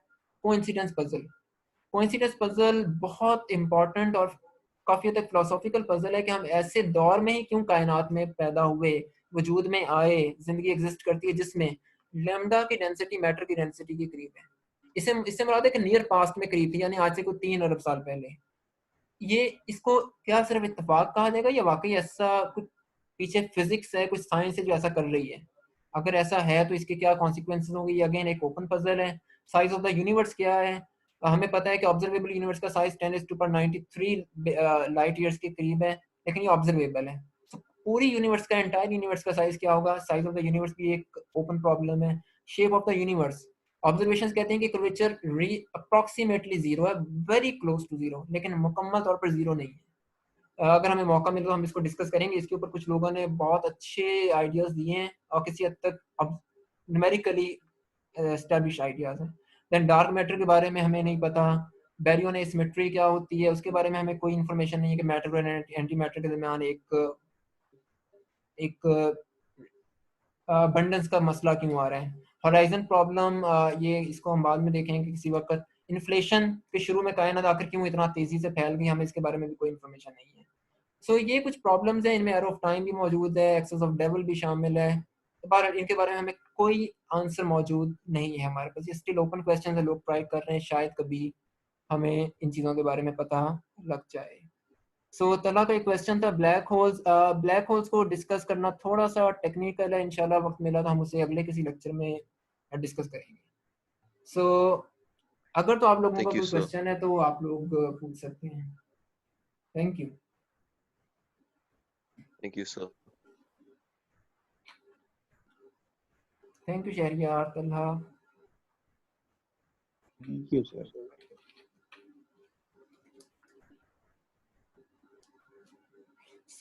मैं उम्मीद करता हूँ कि आप लोगों ने काफ़ी हद तक एंजॉय किया होगा चीज़ों को।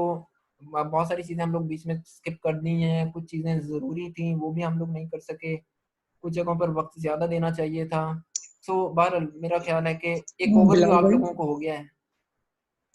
जी अली भाई। मेरा यहाँ पे ये क्वेश्चन था कि आइंस्टाइन की इक्वेशन मेरी नज़र में दो गुजरी हैं। एक में तो हमने कॉस्मोलॉजिकल कांस्टेंट यूज़ किया हुआ है और एक में नहीं यूज़ किया। तो इस बात का कैसे पता चलेगा कि कहाँ पे कॉस्मोलॉजिकल कांस्टेंट यूज़ करना है एक और कहाँ मिनट, पे यूज़ नहीं मेरे ख्याल करना? में आप इन दोनों इक्वेशंस की बात कर रहे हैं। Einstein field. अच्छा, आइंस्टाइन फील्ड इक्वेशंस। अब उसमें डिपेंड करता है कि आप कंडीशंस क्या लगा रहे हैं। मैं ये कैलकुलेशन वैसे ग्रुप में भेज दूंगा, ये कैलकुलेशन भी और ये भी। आप जो कंडीशंस यहाँ पर सेट करेंगे वहां से आपको पता लगेगा कि इसमें लैम्डा आना चाहिए या नहीं आना चाहिए। इनिशियली आइंस्टाइन ने लैम्डा को इनकॉर्पोरेट नहीं किया था। जो आप ओरिजिनल पेपर निकालें उसका, तो उसमें लैम्डा का कहीं पर कोई जिक्र नहीं है। लेकिन चूंकि वो स्टैटिक यूनिवर्स का हामी था तो उसने फिर यूनिवर्स को स्टैटिक बनाने के लिए लैम्डा बीच में डाल दिया कि ये यूनिवर्स को स्टैटिक कर देगा। लेकिन बाद में हबल ने जब एक्सपेंशन को स्टडी किया, बताया लोगों को, तो आखिर ये लैम्डा ही आज सबसे इंपॉर्टेंट पैरामीटर है इस इन इक्वेशंस का। लैम्डा अब यूनिवर्स को स्टैटिक नहीं कर रहा, बल्कि ये कायनात को फैला रहा है। इसे आइंस्टाइन ने अपना ग्रेटेस्ट ब्लंडर कहा था अपनी जिंदगी का। इसलिए बहुत अच्छी, बल्कि पूरी बुक भी मौजूद है इसके ऊपर, ग्रेटेस्ट ब्लंडर्स ऑफ आइंस्टाइन पे। अच्छा, और ये यूनिवर्स की ऑसिलेशन के बारे में आपका क्या व्यू है? वो इज इट सिक्लिक, ऑसिलेटिंग? अगर आप सिक्लिक कॉस्मोलॉजी की बात करें तो वो एक आइडिया है, लेकिन उसकी कोई एक्सपेरिमेंटल वेरिफिकेशन या ऑब्जर्वेशनल नहीं है। बहुत सारे लोग उसको पसंद नहीं करते उस आइडिया को, मतलब वाइडली एक्सेप्टेड मॉडल नहीं है कॉस्मोलॉजी का। जी थैंक यू फजीला। अमीन आपका कौन सा क्वेश्चन है? मल्टीवर्स। सो मल्टीवर्स एक डिफरेंट चीज़ है। स्ट्रिंग थ्योरी प्रपोज करती है, कॉजल सेट थ्योरी प्रपोज करती है, ऐसे क्वांटम ग्रेविटी की तकरीबन सारी थ्योरीज ये आइडियाज देती हैं। लेकिन ये है क्या चीज़ और ऐसा क्यों है, ये एक लॉन्ग डिबेट है। अगर कभी मौका मिला तो हम कोशिश करेंगे कि क्वांटम ग्रेविटी के पर्सपेक्टिव से इसको देख सकें। सो लू आई so what made you interested in physics? um, there are two things which made me interested in physics. The first and the foremost reason is Dr. Abdul Salam. I really admire him. And the second one is it's all about nature, it's all about imagination. You want to know what is the underlying structure of the universe, how the universe is created, what could happen in the future. So what could be the consequences? So why we are living in this particular universe? So these are some fundamental questions which I guess can urge anyone to study cosmology. And still a very fantastic and imaginative branch of physics. Even I think it's more imaginative and speculative than quantum mechanics. Can you recommend a book for beginners, Imran Hussain? Imran, yeah, there are very good books. So when I started to study cosmology on my own, I used the book by Barbara Bridden. I mentioned it in one of the figures. If you can see the name, let me show you. So Barbara Bridden, Introduction to Cosmology. This is quite easy book. Although there are many good books by Liddell, by Doodleson, but this is quite comprehensible कि अगर कोई student एक BS physics के तीसरे चौथे semester में भी है तो वो चीज़ों को समझ सकता है, या इवन कि जिसने सिर्फ एफएससी में भी फिजिक्स पढ़ी वो भी बहुत हद तक समझ लेगा. So it's quite easy book. Are you a physicist? I am trying to be a physicist. I don't know if I am still or not.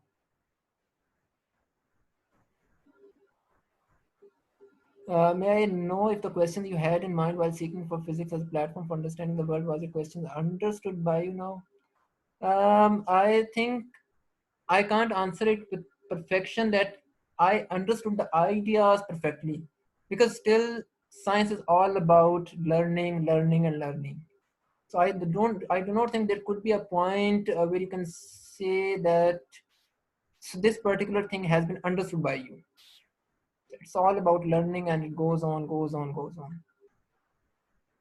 So universe is expanding and is finite, then why it has no edge? If I ask you, in what universe is expanding into? Mohammad Sajid, कायनात किस चीज में फैल रही है? मुझे याद है स्टीफन हॉकिंग ने अपने किसी जगह इस सवाल के जवाब में लिखा हुआ है कि it's a non sensical thing. वो किस वजह से नॉन सेंसिकल है? क्योंकि आपको पता ही नहीं है, एक चीज आपके फ्रेम ऑफ रेफरेंस से बाहर है. एक चीज एक ऐसी जगह पर हो रही है जहां से रोशनी आप तक नहीं आ सकती. इसको मैं थोड़ा सा अगर और तरीके से एक्सप्लेन करना चाहूँ तो इस वजह से आपको जब यही नहीं पता कि कहाँ वहां पर हो क्या रहा है, तो हम यही नहीं, हो सकता है कि वहां पर कोई एज हो सकता है कि कोई एक ऐसी जगह ऐसी हो जहाँ पर एनर्जी की एक दीवार हो, वहां जाके कायनात होती है जैसे क्लोज यूनिवर्स सपोज करती है. लेकिन फिलहाल ये कहना मुश्किल है क्योंकि कॉजेलिटी एक बहुत बड़ा बीच में हर्डल है हमारे पास इसको आंसर करने के लिए. कॉजेलिटी हर हालत में मेंटेन रहती है. कॉजेलिटी और एक और इम्पॉर्टेंट फीचर है स्पेशल रिलेटिविटी का, लॉरेंस ट्रांसफॉर्मेशंस के सिस्टम को फ्रेम इंडिपेंडेंट होना चाहिए अगर हम टेक्निकली बात करें. सो अगर कॉजेलिटी वायलेट होगी तो देन आपकी फिर लॉरेंस ट्रांसफॉर्मेशन के ऊपर भी फर्क आएगा. सो दैट्स व्हाई हम स्पेशल रिलेटिविटी से बाहर नहीं निकल सकते फिलहाल, या जनरल रिलेटिविटी से बाहर नहीं निकल सकते अनलेस कि हमारे पास कोई ऐसा फ्रेमवर्क हो जो ग्रेविटी को डिस्क्रीट बता सके, जो जिसको अप्रोक्सीमेट करें तो जनरल रिलेटिविटी निकल आए या स्पेशल रिलेटिविटी निकल आए. सो इस वजह से अभी हम नहीं कह सकते. शुड बी लिमिट, अगेन ये चीज़ डिपेंड करती है कि it could be but at infinity. Flat although अगर हम क्लोज यूनिवर्स की बात करें तो वहाँ पर आप चेक कर सकते हैं. क्लोज यूनिवर्स में हम इक्वेशंस को सॉल्व करके एक ऐसा एज निकाल लेते हैं प्रेजेंट कंडीशंस के मुताबिक जहाँ जाके यूनिवर्स खत्म हो सकती है, उसके बाद वापस बैकवर्ड आना शुरू होगी. सो आई रिमेंबर कि जब हमने इसको कंप्यूट करने की कोशिश की थी, ये बहुत इजी कैलकुलेशन है, इट्स अराउंड 10⁻60 मीटर्स, और इस वक्त जो रेडियस है यूनिवर्स का वो मौजूदा कंडीशंस के मुताबिक 10⁻15 के करीब बनता है, या शायद इससे भी कम बनता है। सो हो सकता है जब कायनात 10 की ताकत 61 या 63 मीटर की हो जाए शायद रुक जाए, कोई ऐसा आ जाए इसका, लेकिन वो डिपेंड करता है कि अगर ये क्लोज्ड है, अगर नहीं है तो फिर नहीं। Study physics by heart is a physicist and Bilal bhai, you are. Thank you, Awais. Sajid, time I couldn't get your point. Mohammed Danish, how cosmology draws heavily on the work of many disparate areas within theoretical and applied physics. Applied तौर पर तो कहना मुश्किल है, cosmology applied नहीं है, cosmology observational और numerical होती है। अप्लाइड से मुराद, अगर मैं सही समझ रहा हूँ तो हम ये मुराद लेते हैं कि जिसको लैब के अंदर चेक किया जा सके, जिसको टेक्नोलॉजिकल स्टडी टेक्नोलॉजीज में इसको इस्तेमाल किया जा सके, लेकिन कॉस्मोलॉजी के साथ ऐसा कोई सीन नहीं है।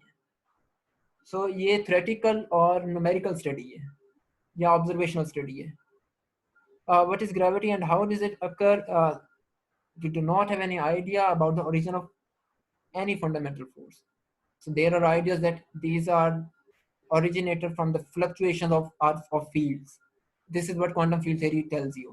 But still, quantum field theory has no idea, no argument about gravity itself. The reason is you have no mediator of gravity in standard model of particle physics. Although you theorized graviton, but still it is not found yet in the universe. As you say that cosmology is the main branch and intensity of physics, how and why all about Danish, it's not all about assumptions. Assumptions उस सूरत में हो सकती हैं जब आपके पास ऑब्जर्वेशनली check करने का कोई तरीका ना हो। कॉस्मोलॉजी में हमारे पास चेक करने का तरीका है।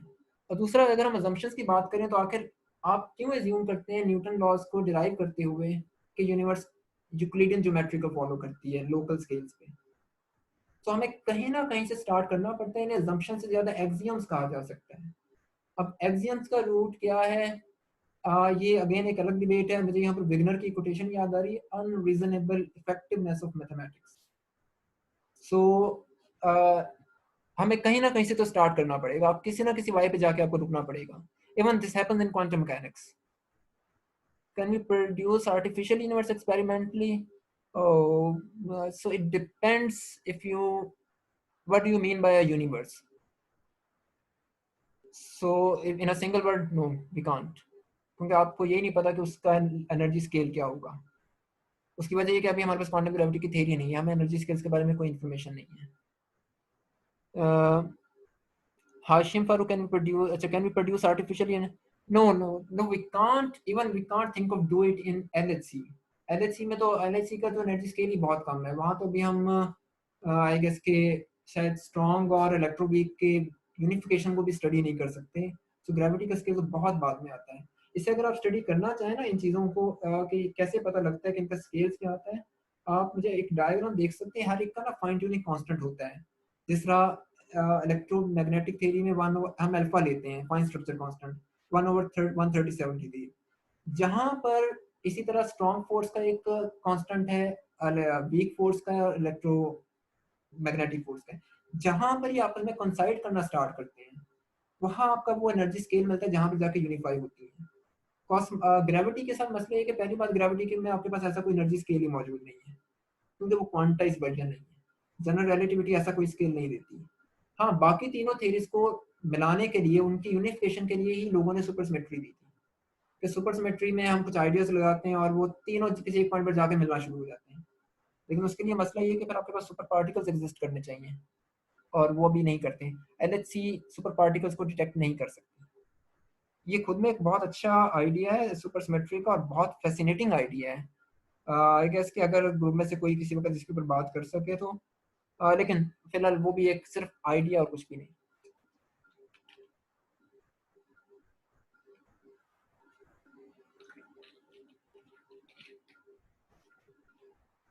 Okay, so any more question, guys? Sir ये जो बात आपने की थी कि आस्ता आस्ता यूनिवर्स जो है वो एक्सपैंड कर रही थी, मतलब, और उसका टेम्परेचर जो है वो लो हो रहा था, और फिर किसी ने बात की थी कि वो एनर्जी कंजर्वेशन की वायलेशन नहीं है, तो क्या हम ये नहीं कह सकते वो एनर्जी जो है वो मैटर में कन्वर्ट हो रही थी? या अगेन कोई इस ये तरह की बात है? अच्छा, जहां तक वो एनर्जी का ताल्लुक है, वो एनर्जी ऐसे में आप वायलेशन उसको नहीं कह सकते, क्योंकि वो एनर्जी है तो कायनात के अंदर ही। अगर वो वायलेशन होगी तो second law of thermodynamics violate होगा, आपके पास एंट्रोपी कम होना शुरू हो जाएगी, जो कि सेकंड लॉ ऑफ थर्मोडायनामिक्स से नहीं हो सकता। सो वो तो हम वायलेशन उसको वहां पर नहीं कह सकते। दूसरा कि एक्सपेंशन का ताल्लुक टेम्परेचर के साथ कैसे, अगर यही आपका सवाल था, तो हम इन सारी चीज़ों को कैलकुलेट करते हैं स्केल फैक्टर की टर्म्स में। जैसे जैसे कायनात फैलती है वैसे वैसे पार्टिकल्स का स्केल, जैसे जैसे स्केल फैक्टर बढ़ता जाता है। मैटर के लिए स्केल फैक्टर होता है इनवर्स थर्ड पावर, और रेडिएशन के लिए होता है इनवर्स फोर्थ पावर। सो जैसे जैसे चीज़ें फैलती जा रही हैं, कायनात फैलती जा रही है, इनकी डाइल्यूशन रेट बढ़ता जा रहा है, और हमारा एनर्जी वायलेट वहां पर नहीं होगी। नहीं सर, वो आप जो बात कर रहे हैं कि वो एनर्जी कायनात के अंदर ही है, तो मतलब कहाँ पर है फिर वो कायनात के अंदर है तो? वैक्यूम ऑसिलेशन भी तो आपके पास मौजूद है। ये एक इम्पॉर्टेंट सवाल है कि वो कहाँ पर मौजूद है। इस सिलसिले में मेरा ख्याल है यहाँ पर ना एक बड़ा फर्क आता है। अगर मैं थोड़ा सा अब इसको डिटेल में डिस्कस करूँ, वो एनर्जी को लेट्स सपोज हम मिसाल लेते हैं डार्क, यहाँ पर वो एनर्जी जो फैला रही है कायनात को, वो डार्क एनर्जी है। डार्क, अब मैंने एक पहली ओपन प्रॉब्लम यहाँ पर लिखी थी, फाइन ट्यूनिंग प्रॉब्लम या fine tuning puzzle. Dark energy की दो वैल्यूज आपके पास आती हैं। एक वैल्यू आती है आपके पास पार्टिकल फिजिक्स से, वो वैल्यू होती है वैक्यूम फ्लक्चुएशंस की डेंसिटी। वैक्यूम फ्लक्चुएशंस क्या है कि कायनात में, एक उसको आसानी के लिए समझे कि कायनात में कोई भी जगह एम्प्टी नहीं है, empty space is not empty, हर जगह कुछ ना कुछ विचुअल पार्टिकल्स बनते जा रहे हैं। उनकी जो डेंसिटी है वो 10⁻93 ग्राम पर सेंटीमीटर क्यूब है। ये पार्टिकल फिजिक्स से आपके पास एक वैल्यू आ गई है। दूसरा क्या आया है कि कॉस्मोलॉजी ने भी आपको एक वैल्यू दी है। वो वैल्यू कितनी है? वो वैल्यू आपके पास मौजूद है 10⁻⁻29 ग्राम पर सेंटीमीटर क्यूब। अब अगर आप इन दोनों की रेशो लें, ये जो एनर्जी का डिफरेंस आ रहा है, ये डेंसिटी असल में एनर्जी है नेचुरल यूनिट्स के अंदर, रो और ई बराबर है। सॉरी, इसको पी में कन्वर्ट करेंगे देन इसको बराबर किया जा सकता है। बहरहाल अगर आप इनके रेशोज लें तो ये जो रेशो बनती है 10⁻122 के ऑर्डर्स की बनती है। इतना बड़ा डिफरेंस आ रहा है थ्योरेटिकल प्रेडिक्शन में और ऑब्जर्वेशनल एविडेंस में। सो कहीं ना कहीं फ्लॉ है। इस चीज को most horrendous fine tuning puzzle कहा जाता है साइंसेस के अंदर। इसलिए फिर लोगों ने प्रपोज करना शुरू किया, अगर आपके पास ये वाला लैम्डा, जिसको मैं बार बार डार्क एनर्जी कह रहा हूँ, अगर तो ये कांस्टेंट है, फिर तो ये फर्क आएगा ही आएगा। फिर तो आप कह सकते हैं कि dark energy energy law of conservation of energy violate हो रहा है। लेकिन हमें पता है कि वो वायलेट नहीं हो सकता। ये ब्लैक हॉकिंग रेडिएशन से हमें सबूत इसका मिलता है, और सेकंड लॉ ऑफ थर्मोडायनामिक्स से हमें इसका सबूत मिलता है, जिसको हम ब्लैक होल एंट्रोपी या ब्लैक होल इंफॉर्मेशन पैराडॉक्स भी कहते हैं। उसके लिए लोगों ने प्रपोज किया कि लैम्डा कांस्टेंट नहीं है, ये लैम्डा फ्लक्चुएटिंग है। जब ये लैम्डा फ्लक्चुएटिंग होता है तो ये जो एनर्जीज का डिफरेंस है, जो 10⁻122 के ऑर्डर्स का चला जाता है, वो फर्क कम होकर रह जाता है 10⁻⁻1 के ऑर्डर का on the average.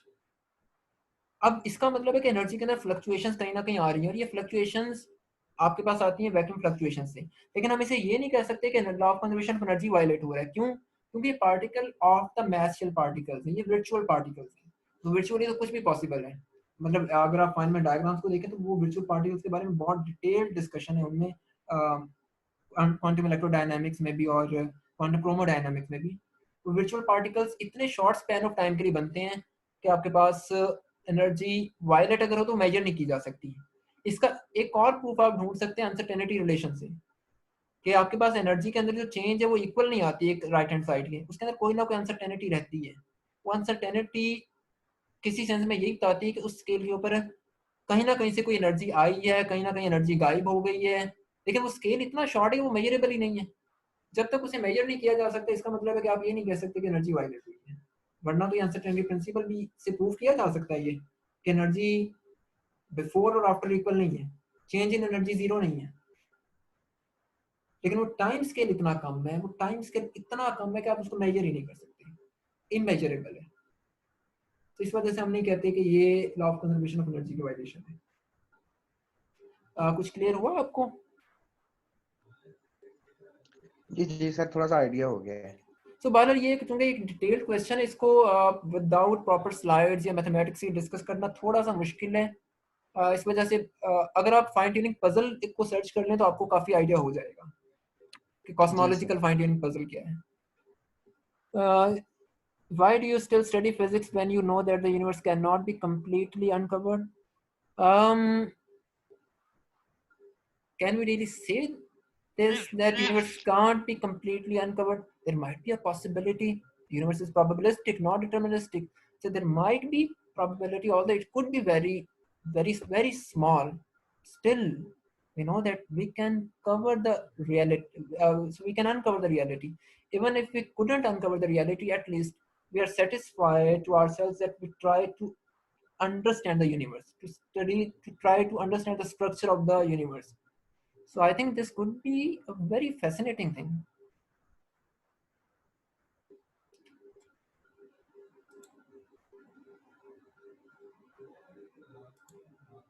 So any more question, guys?